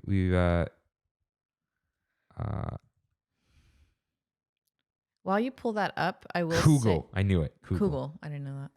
I didn't. So I stopped it and spun it the other way. And you said you've never done that with the local children. No. But I used to do that as a kid. No, you don't have this written down, so I'm going to say we did see a few photo ops pop up. Like, so there was like Kiss the Girl scene, I think, right? Next to Finding Nemo. Yeah, we walked past it. line. That line was long. They used like the Finding Nemo cue for that. And then I don't know if you wrote any of it down, but we did walk past a lot of character interactions. We just didn't wait for any of them. But like, I think I saw Hercules and Meg. And there was like other ones that we walked past, but we just didn't meet them. What was cool is Hercules and Meg had alternate characters, and there was a separate line. Yes, I was told that. And the other group I was told it was Mulan and Shang. So there were 2 lines, yeah. So instead of like, oh, you have to meet the alternates when it's your place in line, your line pauses, the other line goes for what they were waiting for. Which is good because at least you know. But what's bad though is that means that you have to tack on another like 20, 30 minutes to your wait, because if there's like 3 breaks while you're in line, you're going to be waiting during. Yeah, but at least you know what you're getting into. Right. Where it's like, right. Hey, you know, they're going to change. Mm-hmm. Do you care? Mm-hmm. You know, right. So like we would have wanted to know like 90s Night, the whole, the Esmeralda incident. Yeah. And then another photo op I saw was the Lady and the Tramp one in front of, where did they sell the Plaza Inn? Oh yeah. Plaza Inn. And I heard they sold spaghetti there. It was like lady. It didn't look that good, but it was the Lady and the Tramp meal, I guess, essentially. So there's the photo op was there, and they were selling it inside. There's definitely a quality ceiling on Pescetti. So okay, so we stopped by to just check out the castle. I got a cool video of like, because they had like the cool heart animation on the castle. Yeah, so it looked really cute. They had different projections that would change every few minutes. Oh yeah, and then there at the wishing well, I think you could meet the prince in Snow White. Yes, there was a wait for that. But they did let us walk through just to take a picture of the castle and walk back out. So that was cool. Then we went to at some point we were like, you know what? We don't know what this little Scotty string band is, right? But we've been having so much fun watching the live entertainment. Like, you know what? We'll check them out. So we walked all the way through Frontierland. And we saw people meeting Bernard and Bianca from Rescuers. I loved the Rescuers growing up. And I saw them and I was like, oh, because that was a spoil for me. I had no idea they'd be there. We didn't wait in that line, but I was like, oh my God, it's Bianca and Bernard. I was freaking out. I don't know if it was at that point or another point, but the line was short. I'm like, oh, do you want to wait? And you said no. And I said, are you sure? Because you don't want to wait. And I don't regret it. I didn't regret it. Yeah, it was so cold that honestly moving was actually good for us. I was like, I'm so cold. Let's just keep going. So as someone who talks to characters, is it like they're not face characters? No, they can't talk. You don't have. I know, but you don't have much to say to them, or do you? No, because I haven't watched that movie in a long time. That I think it was kind of like it would just be to hug and give it a photo. But I got a photo of them meeting other people, and I was like, that's fine. Like I don't need to meet them. But when I posted that photo, so many people were like, oh my God, like that's so cool, because a lot of 90s kids know that movie. Did you see there was Royal Ball? We didn't see him. There's a Jafar face character that everyone wants to stick around. Really? I didn't see that. Yeah. So I've seen photos of him. I just didn't know he was there. The only villains I saw were. Wait, have you seen the face character version? I think so. Because Jafar. Face character. No. So Jafar has that creepy mask. Yeah, not the face character. So there's an actual guy dressed as Jafar. They got to keep this guy. Yeah. I like that. Yeah. And he has a mic on him. That's awesome. Yeah. Well, Give jobs to Middle Eastern dudes, please. It kind of reminds me of the stage show, except that guy was a lot older. Yeah. So come on, you want to give jobs to all different kinds of people? Yeah. There you go. There's your man. Because Agrabah is just the sand area of the world. I'm not skinny enough to be Jafar, but Jafar would be such a good face character. He's awesome. I would probably talk to Jafar because he's just so rude. He's so like stuck up, and that creepy mask one. Like you can't really. He'd be a fun because there's a handful of ones that would be fun to play. He's one of them. Yeah, he would be fun to play. You can't do Ursula, obviously, right? Mm-mm. But then like Maleficent is a face character. She doesn't have that crazy chin or whatever, but it works. So come on, give us Jafar. Have him wander around. Cruella's a good one too. Yeah. Yeah. Cruella is just like a day drinker wino. Yeah, she's awesome, and it works. Okay. So we walked past Bernard Bianca. Yeah, and we went to Hungry Bear to watch the Little Scotty String Band. And that line was still there, the food line. Yeah. It was still long. I was like, I do not feel bad for these people, or I don't envy them. I don't envy them. That's the word. Sorry. So we saw an empty table, pulled up some chairs, pulled them to the side, and just. And again, I think we were the only group that just sat there just to watch. We didn't eat anything. We just sat there. And everyone else there was just eating. Yeah. And these guys started, and part of their intro was welcome to this beautiful. I think they said bear of hunger beneath the mountain of splash. And they introduced some of the band, and they called the banjo player Chester Banjovi. That guy was straight chilling. That guy was awesome. Just watching him, and he was like just playing. He was master banjo player. But they were so much fun. I keep saying standout, but I get all four musical acts were standouts to me, but this one was a standout. But it was unexpected. So it was like another level of. I really loved what they did. Shall I say it? What? It was a surprise to be sure, but a welcome one. It was a surprise to be sure, but a welcome. So they did teach us that the universal sign of approval, whether you like a song or a solo, is ah. And you did that like 4 or 5 times. Yeah, but they kept looking at me and smiling.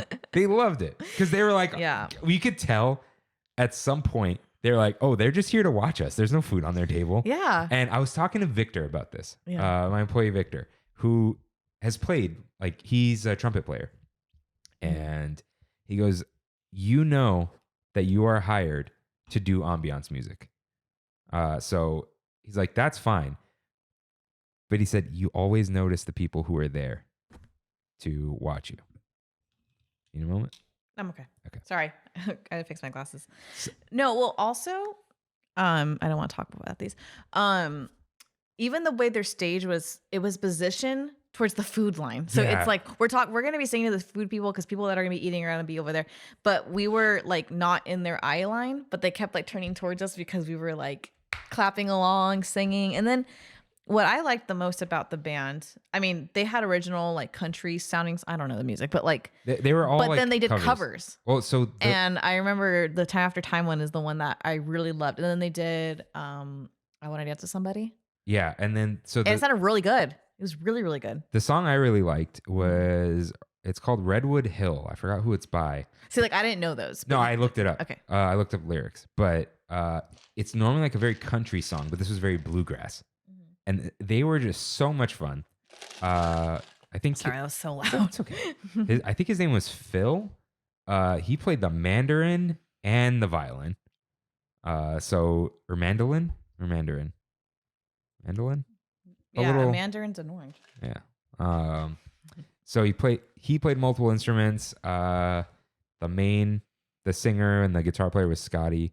And I think it was like John or James or something. There was like a fourth guy. And he was like the quiet one. He like but he was the much, bassist. Yeah. So there's lots of singing, little dances, a lot of solos. Got a banjo solo. They were really good. Yeah. I was very surprised. So not that I thought they'd be bad, but that's not my typical type of music I listen to. Oh, yeah. But I kept saying they were reminding me a lot of the Lumineers. Like I thought it was gonna be like country, but this was more like like bluegrass. It was more like a. You didn't say Lumineers. You said the other one.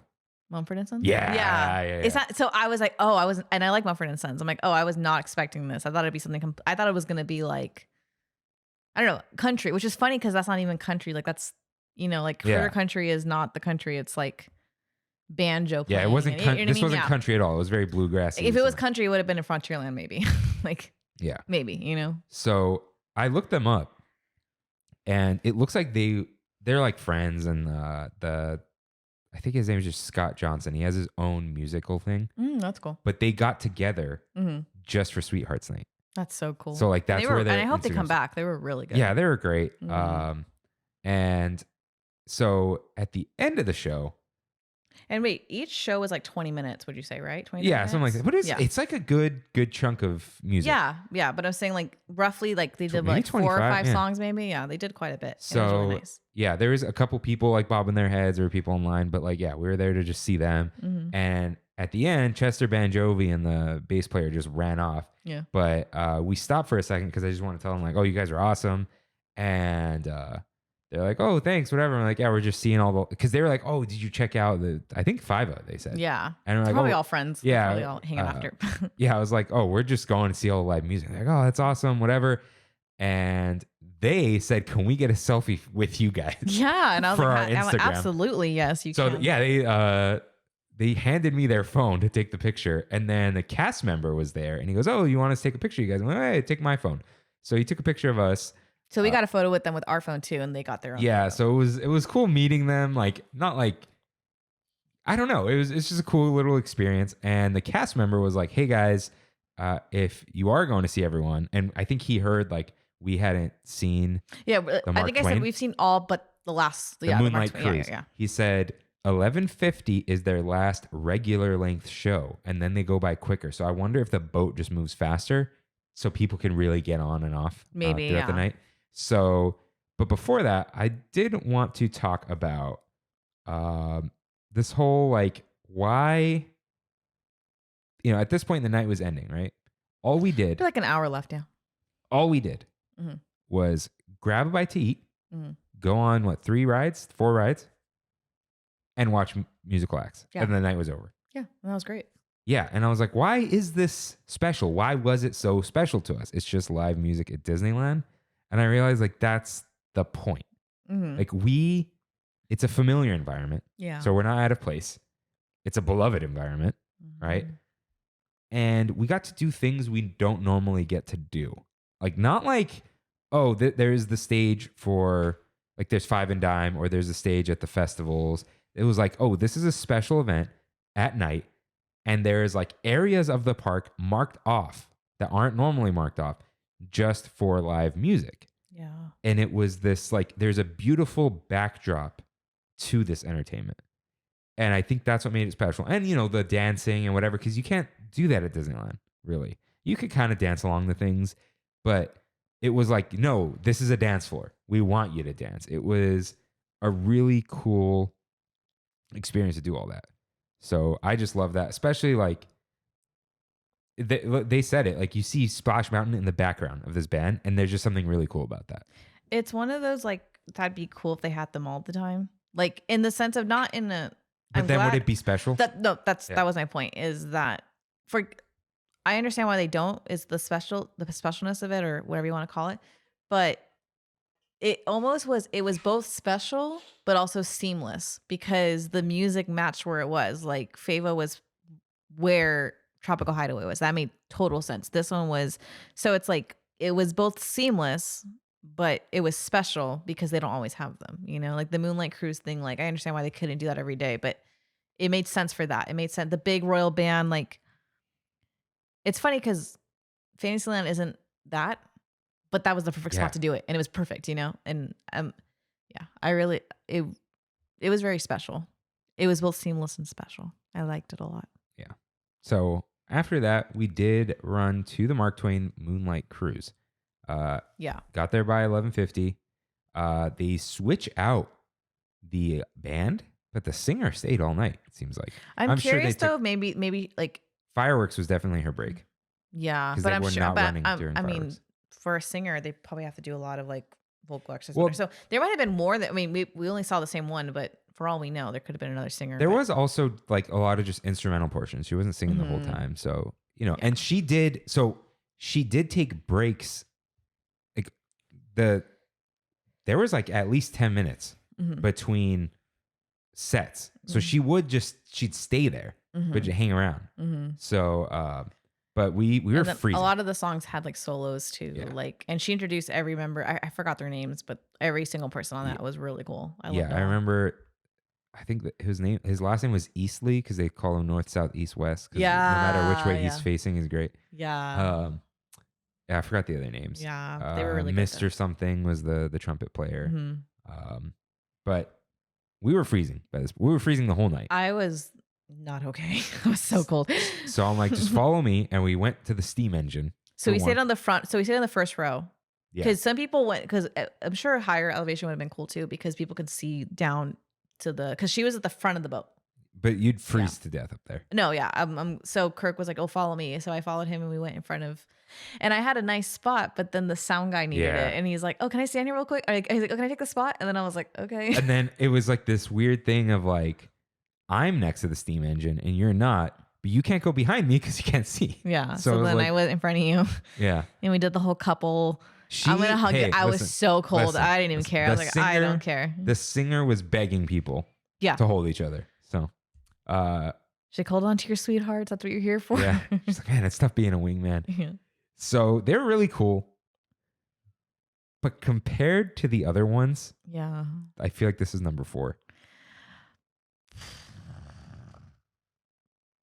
In terms of the musical act. You know what it is?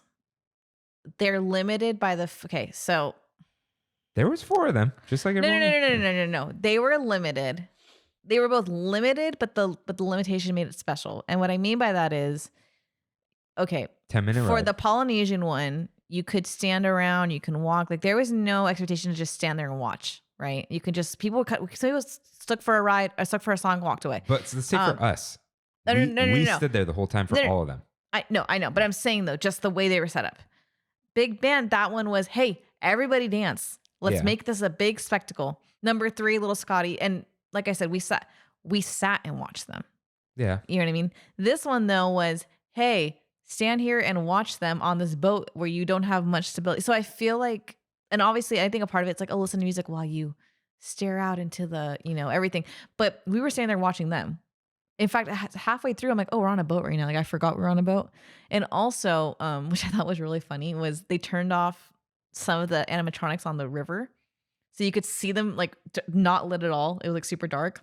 They're still moving. But always when we pass the Native American scene, you can like hear them chanting very faintly. You can tell they turned down the volume on that. So I understand what you mean. Like they were really good, but they were limited by like, hey, you're not going to dance to this. You're on a boat. You can't really move, and it's very cold, and it's the end of the night. So it was kind of like it kind of didn't. But I'll say even just what was your ranking for just the music? Forget all the other things. Forget the experiences and whatever, because they're all very different. Number 1 for me, music. I liked them all. Should I go? Okay, I'll say Little Scotty for 1. Polynesian 2. No, but I don't want to put Fat Cat Singers 3rd. I don't want to put them 3rd. I think they were 3rd. I don't want to put them 3rd. No, they were 3rd. Good. No, they were, but not as good as their other sets. Because some of the music choices were not swing the music. reason why I hesitate with them is because you're right. It's not their. I like when they do like the Christmas music, but that one you're sitting and watching them. This one was, hey, everybody get up and music dance. Only. Music only. I know. I'm gonna go 5. I'll say 3. I'll say I think Little Scotty was 1 for me because Time After Time and and again Mumford and Sons for sure. The Polynesian one, that's gonna sound really corny. Just let me. I felt the most like the warm fuzzies with you when I was on front of like I was like, because I love like the Elvis. That was really that song means a lot to me outside of the Elvis stuff. Like that's a very special song to me already. And it was very much like, this is just so sweet. And it's Polynesian and Kirk's with me. And oh my God, I'm a sweetheart. So like I had the most like, even though you were holding me on the river cruise, that was for warmth. Like I didn't feel like she's like, I wasn't trying to be cute. Hold your sweetie. And I'm like, listen, I'm too cold for this mushy gushy stuff. I'm just free. And she was, again, they were amazing. They were so good. But like I said, I feel like they were set up to like, it's a very cold night. We're on this moving platform essentially, and we can't dance or move. We're just kind of standing there trying to hold her. And then also, so I don't put that on them. I feel like the whole thing was like, oh, okay. So number one for me, music only was Fiva.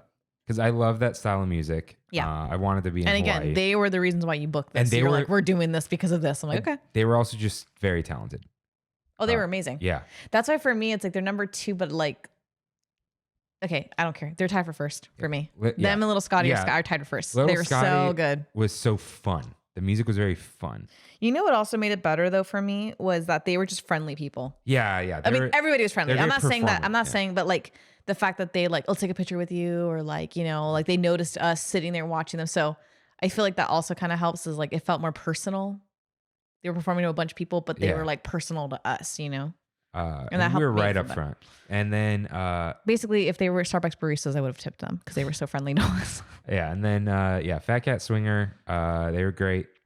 That one, but their music choices were. That one though, okay, I understand now why. Again, I love their music. It's got nothing to do with them as people, anything like that. They were like on a stage and we were the audience, where the other ones felt more like you're at the same level as us. This feels more intimate, where this one felt like this is a show. Yeah. You know what I mean? But also like, okay, let's say like Remember Me. It doesn't lend itself well to their style. They sang it well. That singer sings that song very well. But do you get what I'm saying? Where it's like, they're not playing this. They're just playing Remember Me. Right. Which everyone plays all the time, constantly. Right. But it's not like their swing style, their big band style. It was just like, okay, they're playing Remember Me. It's like, I'm saying like music only. Mm-hmm. Obviously they're so entertaining. They had capes on and whatever, like, and they're showmen for sure. Yeah. And I know people love jazz. Jazz is really cool. I like jazz. But this was like romantic jazz, which is like very slow, not New Orleans jazz. I don't know the names. All right. But the jazz like in New Orleans Square, right? Like Mardi Gras, that type of thing. And this was all like slow music. Yeah. So I'm kind of like, okay. The only fast song was at the end, and while we were deboarding the thing. Yeah, that was fun. Yeah. But like we were leaving. We weren't dancing to that, you know? Yeah. I enjoyed that, but it's like maybe it was too on the nose with the romance stuff. You know? Yeah, that felt very, you know what it is? It felt very like, all right, guys, grab your sweetheart. Like first date. Yeah. Where the other ones felt like, I felt doesn't sound really corny. I felt moved by the Polynesian trio. They didn't make me feel like, all right. They did say a couple times like, oh, go ahead and dance if you want. But it felt more like a gentle nudge of hey guys, we're going to just be here singing. If you'd like to dance, you may. So that one just touched me more, but I think because I like that style of music a little bit more, maybe that's why. Yeah, and it's like, you know what? It's almost kind of like what Victor was saying. The place where you are most up close center, like you're watching a stage show, was the style of music that's the most ambient. Yeah. Jazz would be great in a lounge, in a bar, in a whatever. Not like stage show for me, you know, like if you were at like some outdoor music festival and Little Scotty String Band was up there, oh yeah, fun. I'm on some grass and they're standing on some grass and they're playing. Oh yeah, fun, whatever. Let's say you went to like Coachella and there's like a romantic jazz band up there. Yeah. A little off, you know, not that we're at Coachella, just like it just felt like, okay, in my head, when I first heard the music, who was playing, I had this vision in my head that this music would be playing while you're walking around the boat, and it's like this is just background music to like a romantic stroll or a romantic boat ride. But in reality, it was, here is the singers. You're gonna stand around and watch them while you're on a boat. So it's a different experience. So at that point, I'm like, I almost wish they were somewhere else, not there. Because I felt like I could sit and really like, where this one, it felt like I think they wanted You know? to give people something very romantic, but I think what they should have done is what they did for a 90s night. The acapella R&B group. Yeah. I don't listen to R&B, but I I like would go R&B. because that's like everyone on the boat was singing. It was like 90s songs too. Yeah. Everyone on the boat was singing, roaming around, whatever. It was also cold, but yeah, maybe that would have, maybe something a little more upbeat would have. And again, they were amazing. Yeah, they were so good. So super for me, it's like talented. I feel bad nitpicking it, but like I said, That's what we're here everything for. everything I've said though is not against them. It's against the circumstances they were against. Yeah, like You know what I mean? okay. Like it was.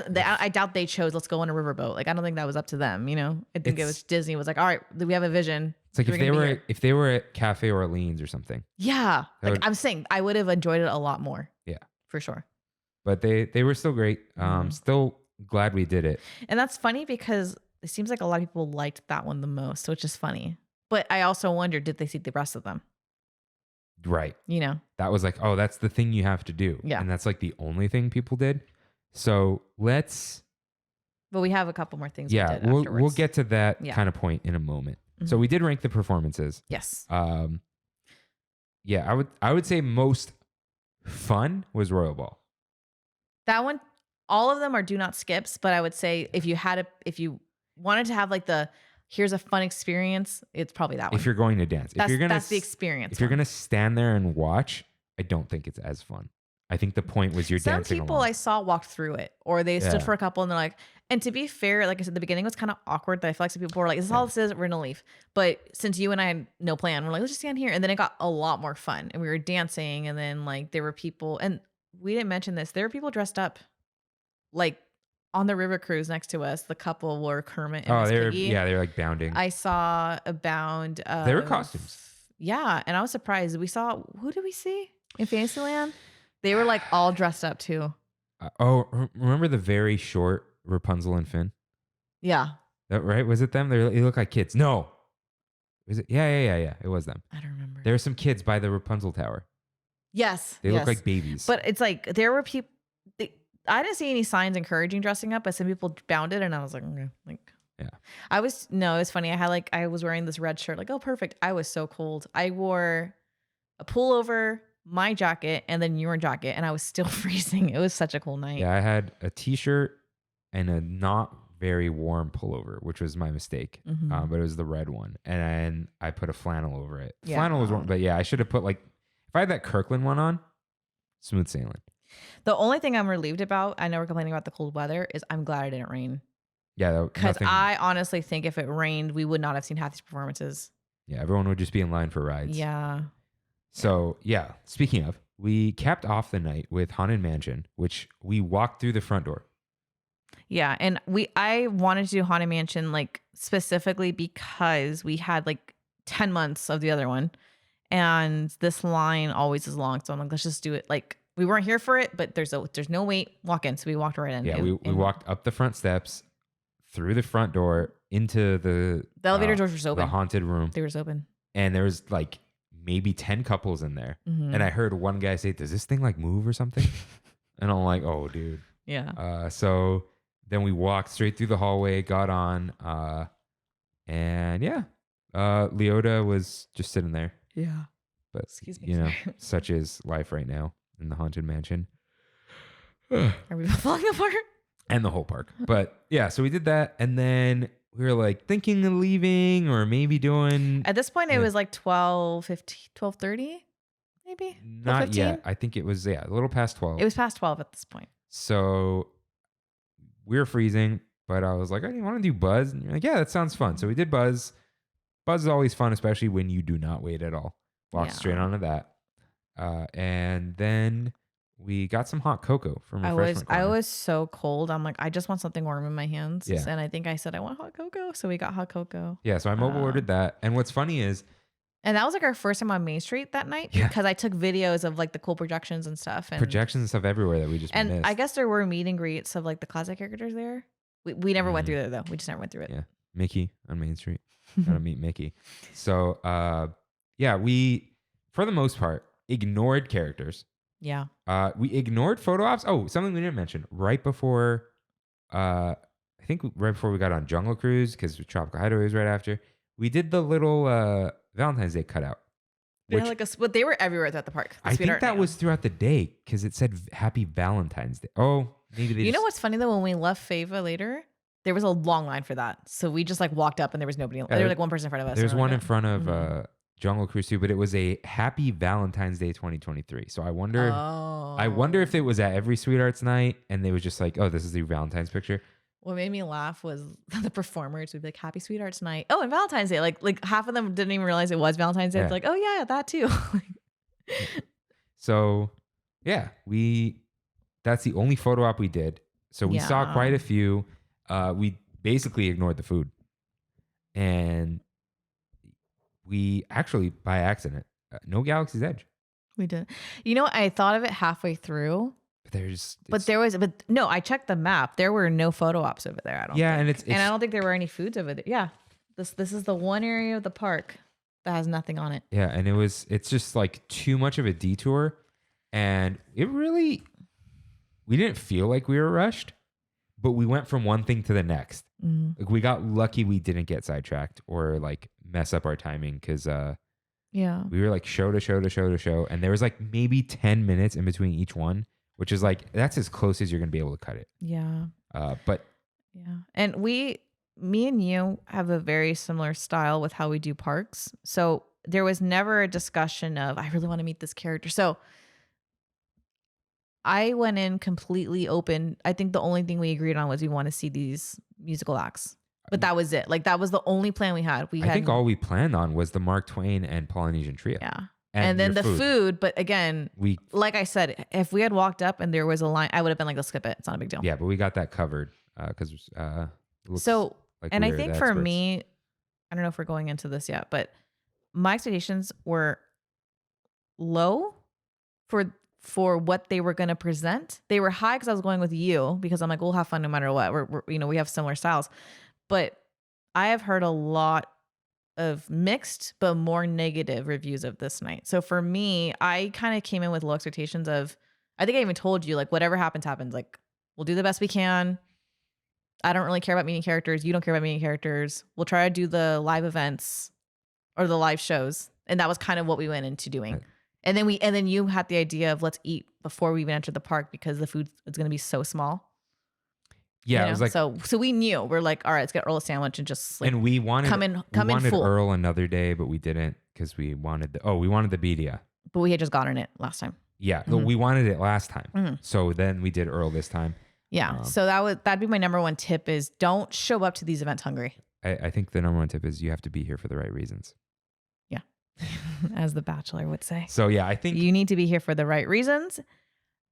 I think always have your sights set low, not so you're disappointed, but just so you don't expect I'm going to meet 20 characters. You're not going to. so. Even with the best strategy, you're not going to meet 20 characters. We didn't have low expectations because low expectations means I feel like it's not going to be good. We had no expectations. Yeah, that's better. Yes. So I think we were blown away.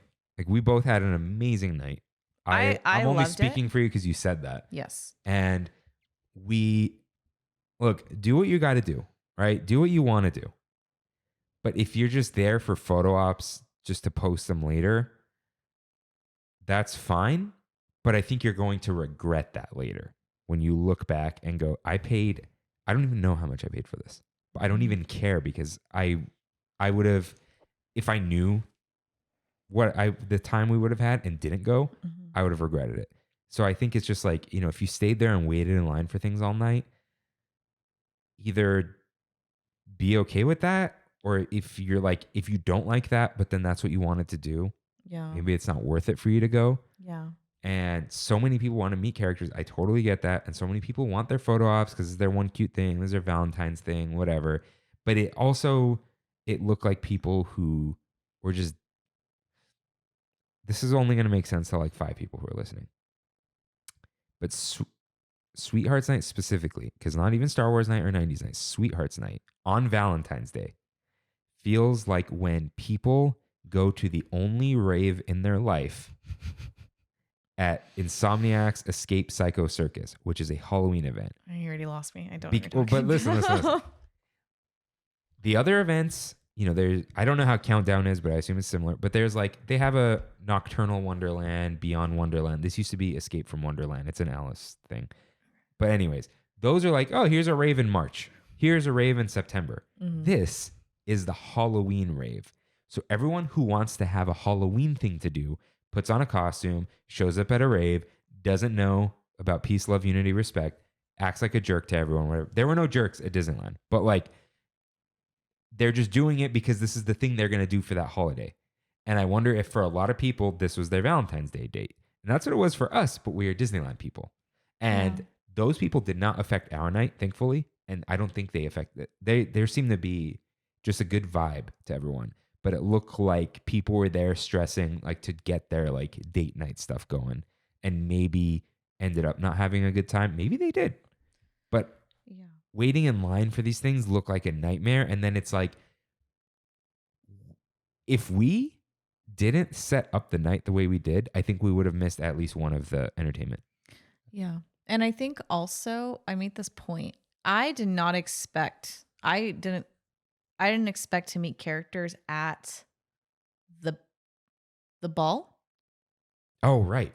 And so for me, I'm like, we just met Jasmine and Aladdin. Who are your faves? And yeah, I love them. And we met, like, we didn't take pictures with them, but like I said hi Cinderella, I said hi to the prince. We saw Gaston. I waved at Ariel. I go, and like for me, I don't need a photo with them. I'm like, great. And I'm like, that's awesome. And we got the character interaction without the whole like awkward, hey, like let me take a photo with you. Yeah, and whatever. next. And then even Gaston, we walked right up to him. Yeah. So for me, I think it's kind of unfair to be like, if that's what you're there for, it's gonna suck, because it's like some people. No, it might suck. It might suck. But I'm saying though that I think another thing to keep in mind, and this isn't like me throwing shade at couples or anything like that, but know who you're going with. And what I mean by that is if your partner wants to meet a character, they want to go on this ride, just know that you're gonna have to rearrange what you want, or like work with your partner beforehand, or whoever you go, even if you go alone. Like know beforehand how much time you have, and find out the things you guys want to do together. Because like I said, for us, we didn't really have that discussion. It was just let's see what we can do. Well, it was like, what do you want to do? What do I want to do? And you're like, I just want this food. And I said, I just want to see these things. And and there was a Venn diagram of that too. Yeah. Like, the croque monsieur looked cool. Mm-hmm. But I'm like, oh, this is served at like 8 or like if that was at 6, if all these foods were at 6, we probably would have eaten dinner in the park. Yeah. But I was like, oh, part of it is I don't want to wait for that thing. Part of it is I don't want to eat this thing at 9 p.m. Forget even like lactose, whatever. She's like, oh God, I'll die just from death.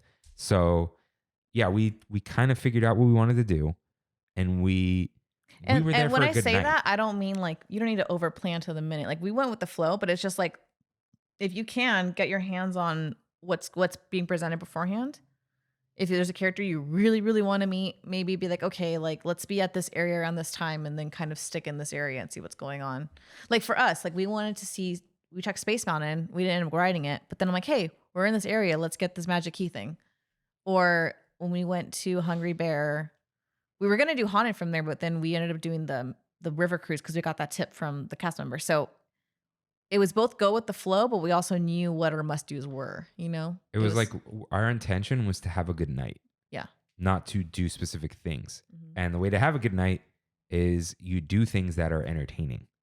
Yeah. Like, not like, oh, this was a night, like good night checkbox. Because, that could be you with the characters, photo ops, whatever. But like, oh, we want to enjoy our night. And what do you enjoy? Live entertainment and attractions and rides. And that's what Disneyland is. So, and they did have like the horse carriages and stuff going around on Main Street. Remember we saw the trolley? Yeah. All night. Yeah, they were. But like I said, we were never really over there. We walked past it a lot of times. Yeah, and it's like the most sweethearts vibe you're going to get is from Main Street because of the projections and whatever. And we didn't, So. Yeah, for me, it was a lot of fun. I had a point and I just lost it. Wandering, going place to place.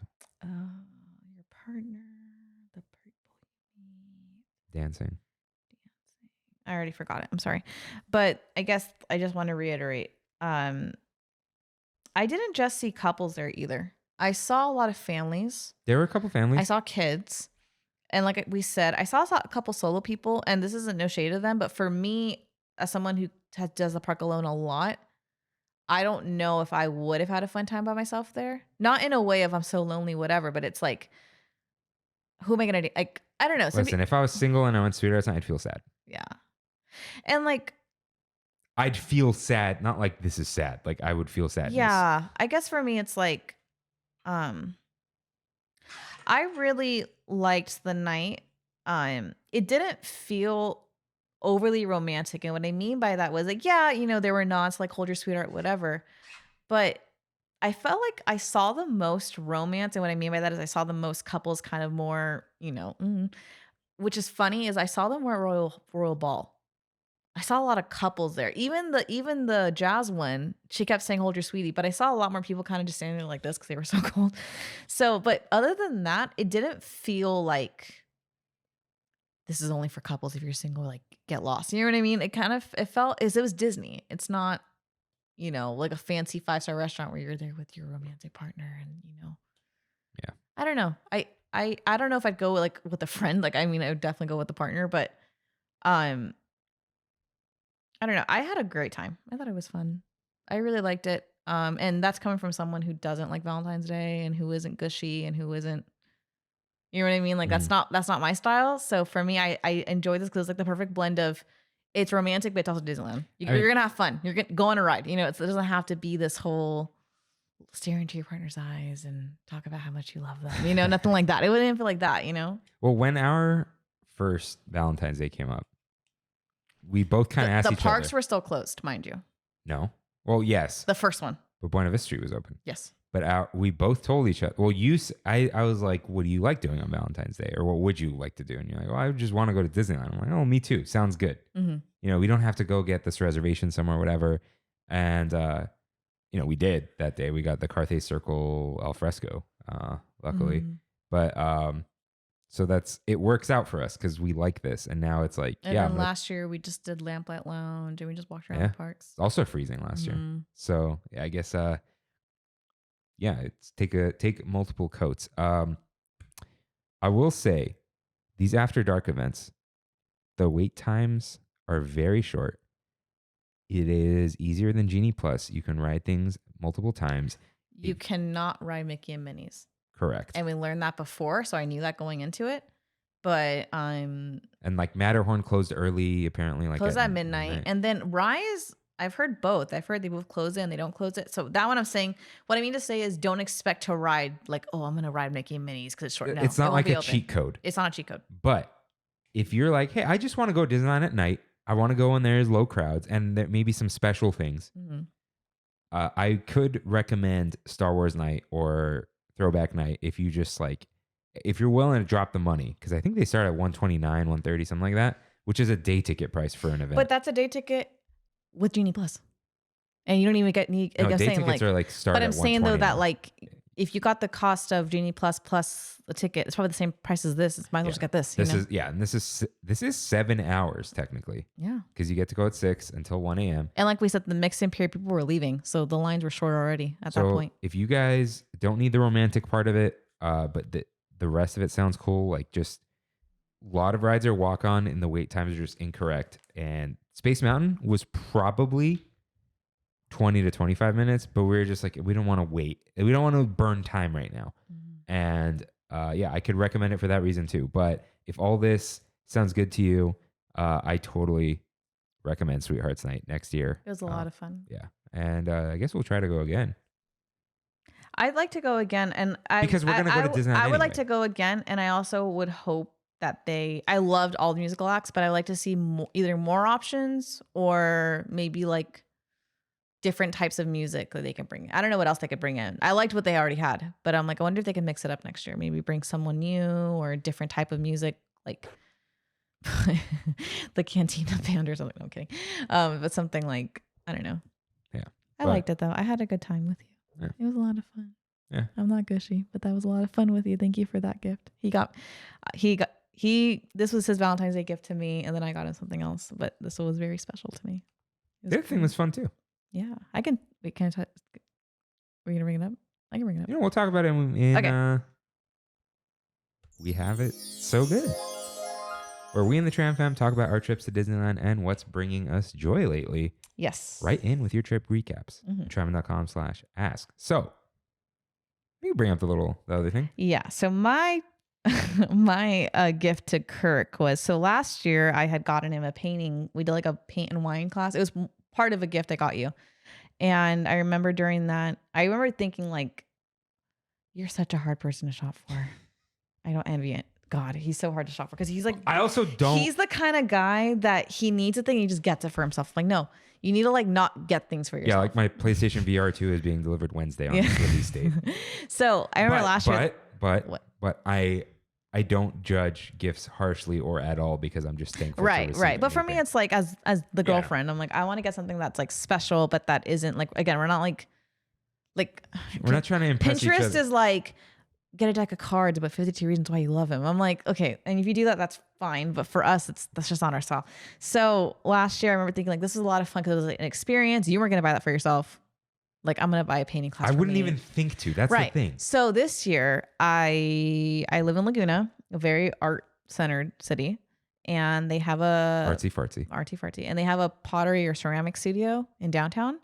So a while ago, I looked into their events and they had a heart bowl making class for like an hour. And it was limited to 4 per class. I was like, perfect. So we were there with another couple. So we did that on Thursday. So it was 2 days after Valentine's Day. So we had a fun-filled week. That was a lot of fun. And we made 2 bowls each. And I believe we both made a normal bowl, like a small one, and a heart-shaped bowl. And that was a lot of fun. Yeah, I've never used a pottery wheel before. Yeah. So yeah, I had a lot of fun. I kept making a lot of ghost jokes, like the ghost. Which I still have not seen. And what's the movie about? He dies and he's a ghost and he's trying to warn her of someone trying to kill her. I don't know. Oh. It's been a long time. I just know Whoopi won an Oscar for that movie. Okay. But the thing, I'm gonna pat myself on the back for this one. I made it like Bachelor themed, so I got him a date card. Yeah. I made him a date card like The Bachelor, and then at the end of the day, it was delivered by Jesse Palmer himself. Yes, it was delivered to Jesse Palmer. And then at the end of the night, we went to my house and I pulled out a rose and I gave him the whole speech of, like before you give someone a rose, and he accepted my rose. So that was that's what we did. Yeah, it was. And before that, we got food. Before that, we had asada, our favorites, and then had chocolate after. It was great. Yeah, little date night. So that's what we did. Thank you. No, that was a lot of fun. And we were supposed to have a Disney trip in the middle of all this, but I have an eye thing going on right now. So I've been on pain all week, which is why I'm wearing glasses. So a lot of our stuff got moved around, but the pottery thing did work. Yeah, and I think we both didn't know what to expect at a Sweethearts night. So we're like, oh, we'll go to Disney again a few days later. But we had such a good time. It's like, yeah, we'll go back when we go back.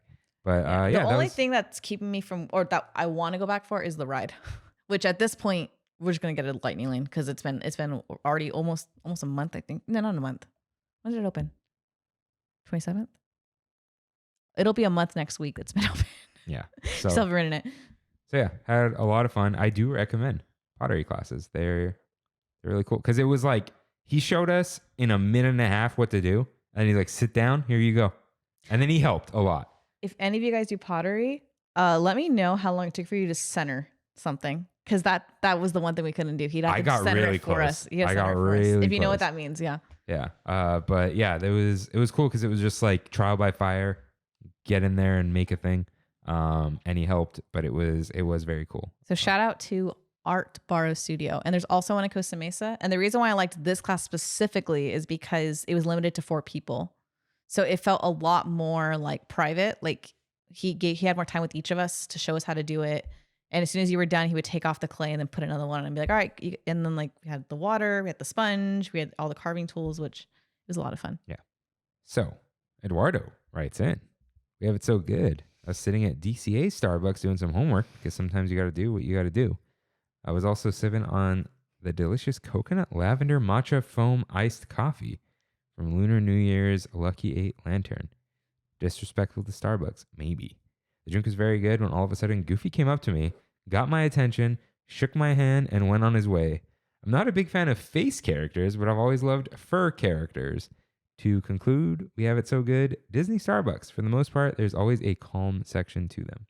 Nice. Wait, this is the DCA one? Yeah. Oh, okay. Fiddler, Fifer, and Practical. So I can't confirm, but the Disneyland Starbucks, as far as a month ago, still has pumpkin cream. Wow. So I got a pumpkin cream cold brew last month. The day of Disney 100. So I don't know if it's still there, but that's just a little in case you guys want it. And then I'm confused by the comment.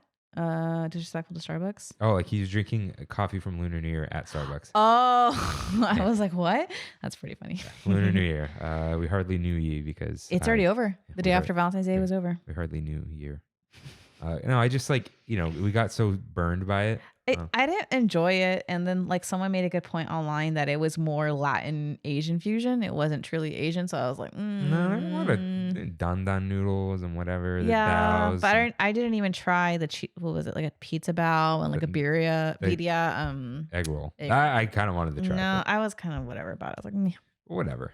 Food and wine's coming soon. So Sebastian writes in, I have to tell you guys to try out the grilled pineapple hamburger from Galactic Grill. I was thoroughly impressed. All right, I'll have a bite of yours. I don't know if I'm going to get that. I got to get that Hungry Bear burger again. I feel bad because these are like towards Rain. So I'm like, Rain, answer these questions next week, okay? It's okay. No, they're not asking Rain anything. It's just writing. Well, the tipping question could be for Rain next week. Think about that question. This is the Matt beef and writes in for the first time. So welcome to the Tram Fam, Matt. Kirk and Rain. I'm Matt New Zealand from San Diego. I took great offense while enjoying episode 150 to hear the mention of a New Zealand listener that wasn't me. How dare you? After playing the episode for my twin sons, Cole and Wilson, we were convinced it's me. The boys insisted I write in as part of the Tram Fam and share some of our fun. So here goes. There's a piece of news you brought that no one seems to care about. I had to chime in about we had it so good. La Brea Bakery. Wow. We've moved around a bit, but enjoyed a Disneyland trip about once a year for the past 5 years. Coming down from Washington State or Oregon for a trip with 2 days in the parks. With a year between trips, the age of the boys, and my and my wife Amber's juvenile sensibilities rides remain the name of the game. Rope Drop and Park Hop. I believe that is the name of another podcast. That I don't know much about, but there you go. We love it. Staying on property for the extra morning to kickstart the day, then go till the afternoon when you can crash and burn at the hotel for an hour or two before firing back up for the night. Genie Plus or whatever way you can book while laying poolside. So good. Wait, you skipped a whole. It's okay. Don't worry. Without, I don't know what I'm doing. Sorry. Without really being aware of it, we had a family ritual, La Brea Bakery in between parks.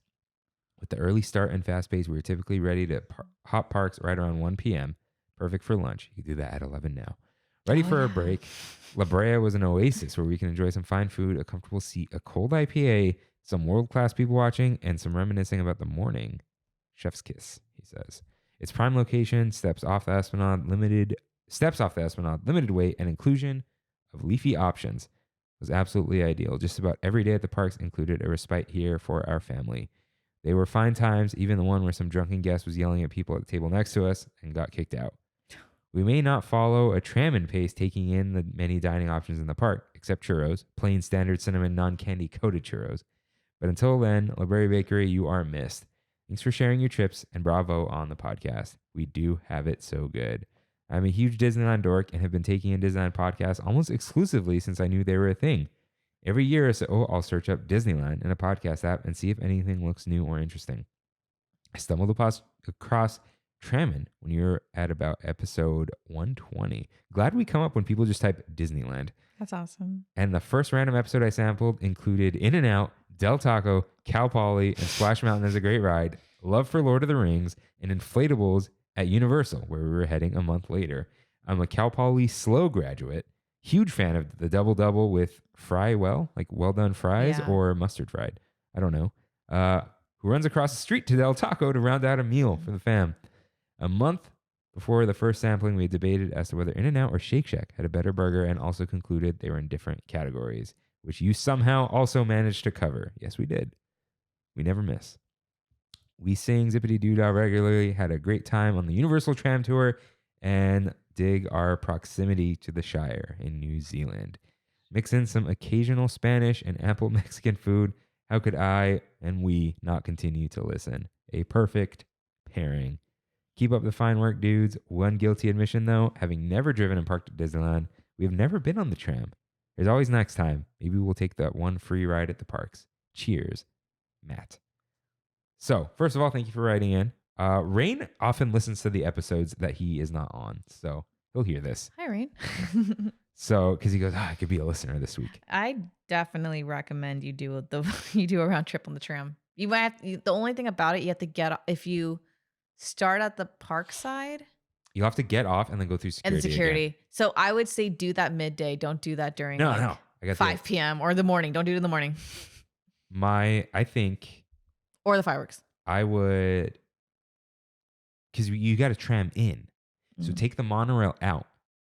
Walk to the structure. But they don't drive. They're driven there. No, I know. As we said. No. So they get to the park from Toy Story or something. I don't know. So walk into the park like you normally do. Oh, take the monorail Take the monorail out. And then tram back Walk in. to the parking structure. And then, you got to go through security and then take the tram in. And then you're tramming. But wait, do you have to do security again? Yeah, because you end up at the parking lot. Oh, yes, you do. Because you leave. Exit. Yes. Yeah. Okay, you're right. And you could take that beautiful bridge. So yeah, I highly recommend that. Earl of Sandwich is a great in between the parks meal. Yes. I hope you guys check it out. The wait times are probably not going to be bonkers. It wasn't that bad, and when it moves pretty well. Yeah, it does move pretty well. And in the future, when it's more permanent again, they'll probably bring back the online ordering, so you can even like order and walk there. Porto's will be there in that exact spot. I don't know if you've had Porto's, but Porto's is wonderful. They will have green options. I am so curious how that line's going to be, though, because Porto's is always crazy. Okay, Porto's bakery is crazy. Yes. Because people are ordering cakes and stuff. R.I.P. my bun gonna be stick. But the food line and food delivery at Porto's is insanely quick. I wonder if they'll have their coffee there, or it'll just be the food. Because the coffee's kind of part of the bakery. The coffee's a coffee shop part. That's the thing. So I feel like they'll only have the food counter, and they'll let you order the rolls and a couple of pastries. Definitely get potato balls. Yes. Definitely. That you must. So do check out Earl of Sandwich. I think they do have a couple salads and wraps and stuff. They have wraps. Yes. I think they have salads, right? Maybe. Should we just check real quick? Yeah. Yeah, why not? We'll check from that. I'm pretty sure they do. Earl of Sandwich menu. And then from there, eat your sandwich and either go to the parks or go inside World of Disney. Okay. I got to try their breakfast in the morning because it does stop at some point. Yeah, it looks good. I think it stops at 11 is what I read. So they got wraps, which none of them are vegan. Oh, they have Cobb salad, chicken Caesar salad, Greek salad, caprese, which I did see. And house salad. Wait, they're vegan? No. Okay, I was gonna say, I follow an Instagram account called Happy is Vegan, and she confirmed there are no vegan sandwiches right now at Earl Sandwich. Yeah, because the menu is a little bit more limited here, but the other Earl did have a vegan sandwich. I don't see any. Oh, there's a veggie sandwich. Oh, it's feta though. It's not vegan. Yeah, that's the thing. It's not vegan. Yeah. But this isn't the. This is this regular website. This isn't okay. Disneyland. Is there salad though? Yeah, there's quite a few salads. I don't know how good they are, but you can try Earl of Sandwich. And yeah, Porto's will have all those options. I recommend the medianoche or Cuban sandwich, depends on how you like your bread. Yes, the potato balls are very good. And then ropa vieja, which is just shredded. It's like it's shredded beef with rice and beans and stuff. It's not quick service, but it kind of is. The Tortilla Joe's Taqueria is a good option but that's too. not like that's not like a La Brea I know, analog, but I'm saying though that like he mentioned Mexican food. Yeah, that might be something to try. He wanted the steps from the Esplanade. Oh, okay. Yeah. So yeah, whatever is in that location, you're gonna like. Don't worry. Yes. Trust us. Yes. When have we led anyone astray? Except for KDG with the Trammin. But you know. Oh well. Anyways, Kimmie. Yes. What time is it? It's pizza time. It's time for one last bite. As always, what is the best food you ate this week? So I kind of cheated because this week I had a rough week because of my eye. So I didn't really go out. I mostly just ate from home and it was nothing special. So I'm going to cheat and pick something from Super Bowl Sunday, which was technically last week. And my brother-in-law loves making pizzas from home. Does he make the dough himself? He makes the dough himself. Yeah, he makes it himself. I asked him about Bridgeford dough, and he's like, "What's Bridgeford dough?" Yeah, I don't even know what that is, but he loves it. So we had the idea as a family to do that. So it was basically everyone buy your own toppings, and I'll I'll fire up the It was like a pizza oven grill, topping whatever. potluck. Yes.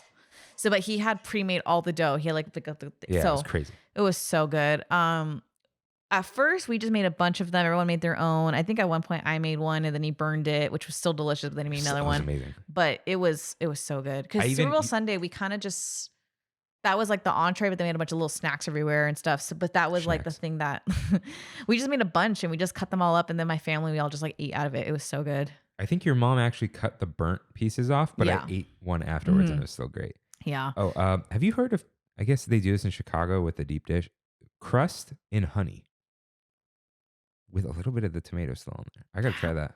That doesn't sound weird. So I don't know if I've heard it or if it just doesn't sound weird. Oh, that was great. But it was so good. It was like nice and crispy. He made it outside like on the grill. It was like the pizza oven grill thing. It was so good. So that's my standout. My drink, this isn't new, but one of my favorite, Laguna doesn't have amazing coffee. I would argue that San Clemente has better coffee. The Succulent place is my favorite. Okay. Yeah. So there is Succulent Cafe. I didn't go there. If you're in Laguna and weekends get a little crazy, but my favorite coffee shop is Zinc Coffee. I think they only have like breakfast hours, like brunch hours. I think they close like at 2 or something. But if you're there in the morning, highly recommend their coffee. I just got a vanilla latte this week. It was really good. And this kind of cheating, but I usually get Zinc Coffee, and next door the Shirley's Bagels. I get a breakfast sandwich there. Really amazing bagels there. And then my favorite sweets. I'm gonna just not do the chocolate. So I didn't tell Kirk this, but the other day I went to the Spectrum, and I walked into the really fancy supermarket. The really fancy one. Oh, that Bristol Farms. That your dad shops at. Yeah. And they have this thing. It's just called the cookie. Oh, that's the one my mom gets. The chocolate chip cookie? The giant one? Yeah. That's the one we chop up and she has it like cold. It's better cold. Yeah. I was having a rough week and I'm like, you know what? I want the cookie. So I picked up the cookie. It took me hours to finish it. Yeah, I was going to it's say. so decadent. I think I ate like half of it in the car and then I regretted it. And then like that was like at 3 p.m. right? And then I go throughout the whole day. At night, I found it in the fridge and I'm like, oh, nice little snack. So I finished the rest of it. Definitely better warm though than cold. It comes out hot. It's like sitting like heated. No, I like it. I like it frozen. So yeah, I forgot I had that, but for sure that's my dessert. So if you are in Orange County, there is a Bristol Farms in Newport Beach, like Corona Del Mar area, and then there's one in the Spectrum now. But just go to the bakery side. Just ask for the cookie and they know it's called the cookie. That's what it's called. I think Bristol Farms started in LA actually. Okay. So there is one in Newport Beach. Yeah. Oh yeah. It started Carson. Okay. South Pasadena, Yorba Linda, Newport Beach. I call it like the Air One of Orange County. The what? Air One? You know what Air One is? No. It's like Celebrity Whole Foods in LA. I went there one time just because Bristol Farms is an LA. If you live in thing. LA, I want to know, has anybody had the like $19 Hailey Bieber shake? I'm so curious about it. It's like $19. Yeah. A lot of influence. It's like an influencer / celebrity Whole Foods. I've been in there once because I was curious in what it was. And then I just left. I felt like it intimidated me way too much. I'm so sorry, but Bristol Farms is an LA thing, not an OC thing. Look at that. Oh. Yeah. It started there. So there's Yorba The one Linda at the Spectrum is is really nice though. That's a nice one. Because it's Bristol Farm / Newfound Market or something. It's like a they half. have more. But there's South Pass, straight up Los Angeles, West Hollywood, there's Newport, Manhattan Beach, another Los Angeles, Santa Monica, Rolling Hills Estates, which is Rancho Palos Verdes. Bougie. Another LA location. Yeah. Irvine, Woodland Hills, Bougie. and Carson. Yeah. So, Does it have the one in Newport there? Yeah. Or Corona Del Mar? Yeah. Those are my 3. Awesome. Yeah. So the food, I didn't really have wonderful food this week. Trying to think, what did we eat this week? We had food on Tuesday at the thing. Thursday we had asada, but it was like food you've had before, so it wasn't like nothing special. So yeah, asada was good, but I think I'm gonna give it to the thing we just ate. Oh, what you just made us right now? Yeah. So you made us breakfast for lunch. Yeah. So I made Trader Joe's like the pre-cooked bacon. I like crisped it up in a pan. Very I'm not good. stop microwaving your bacon, right? Ew, who does that? people microwave just straight up bacon. You hang it on this special I don't have a microwave, so contraption. I don't know. Apparently, it can be crispy, but this one you can microwave. But I just threw it in a pan. Okay. 3 strips each, and then put some Kirkland salted butter afterwards, along with the leftover bacon fat. The butter definitely elevated it. Yeah. With some, it's salted, but I still add some salt.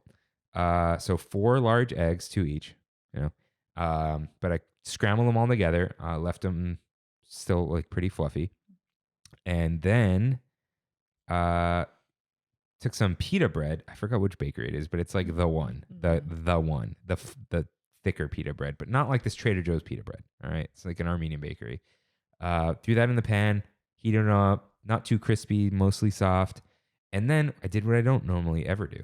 And I added ketchup, but the spicy ketchup from Primal Kitchen.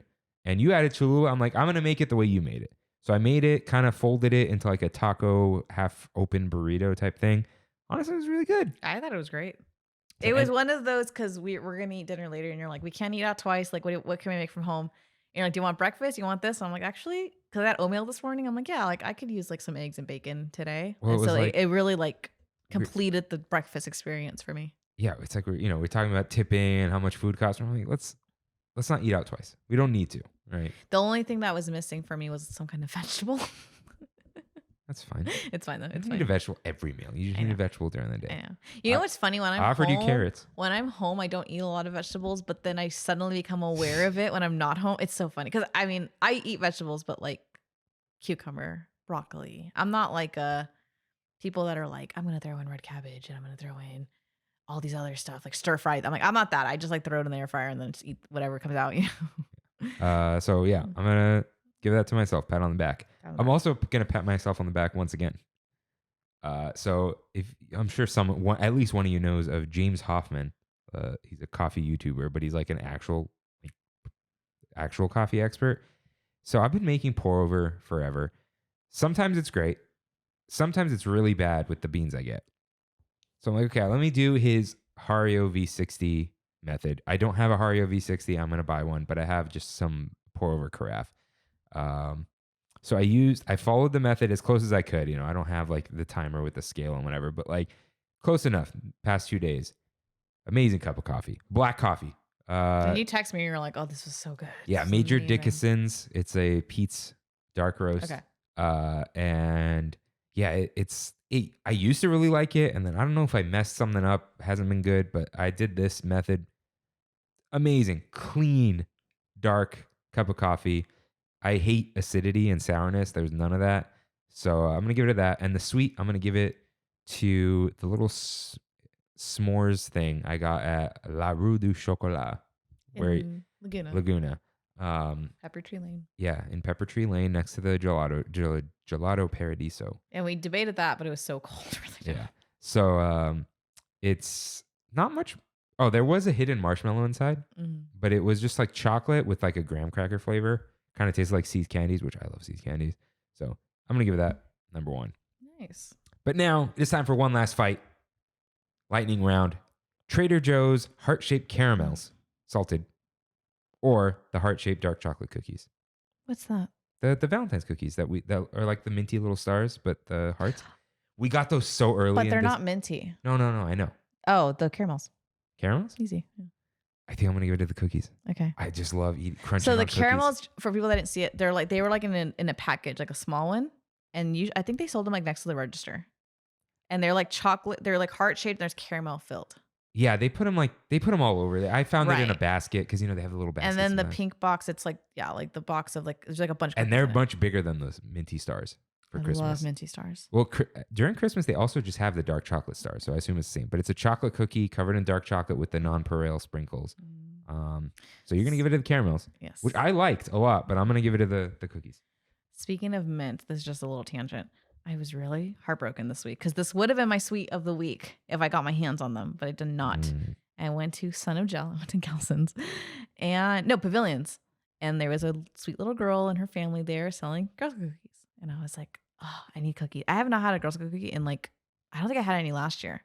It's been a couple years.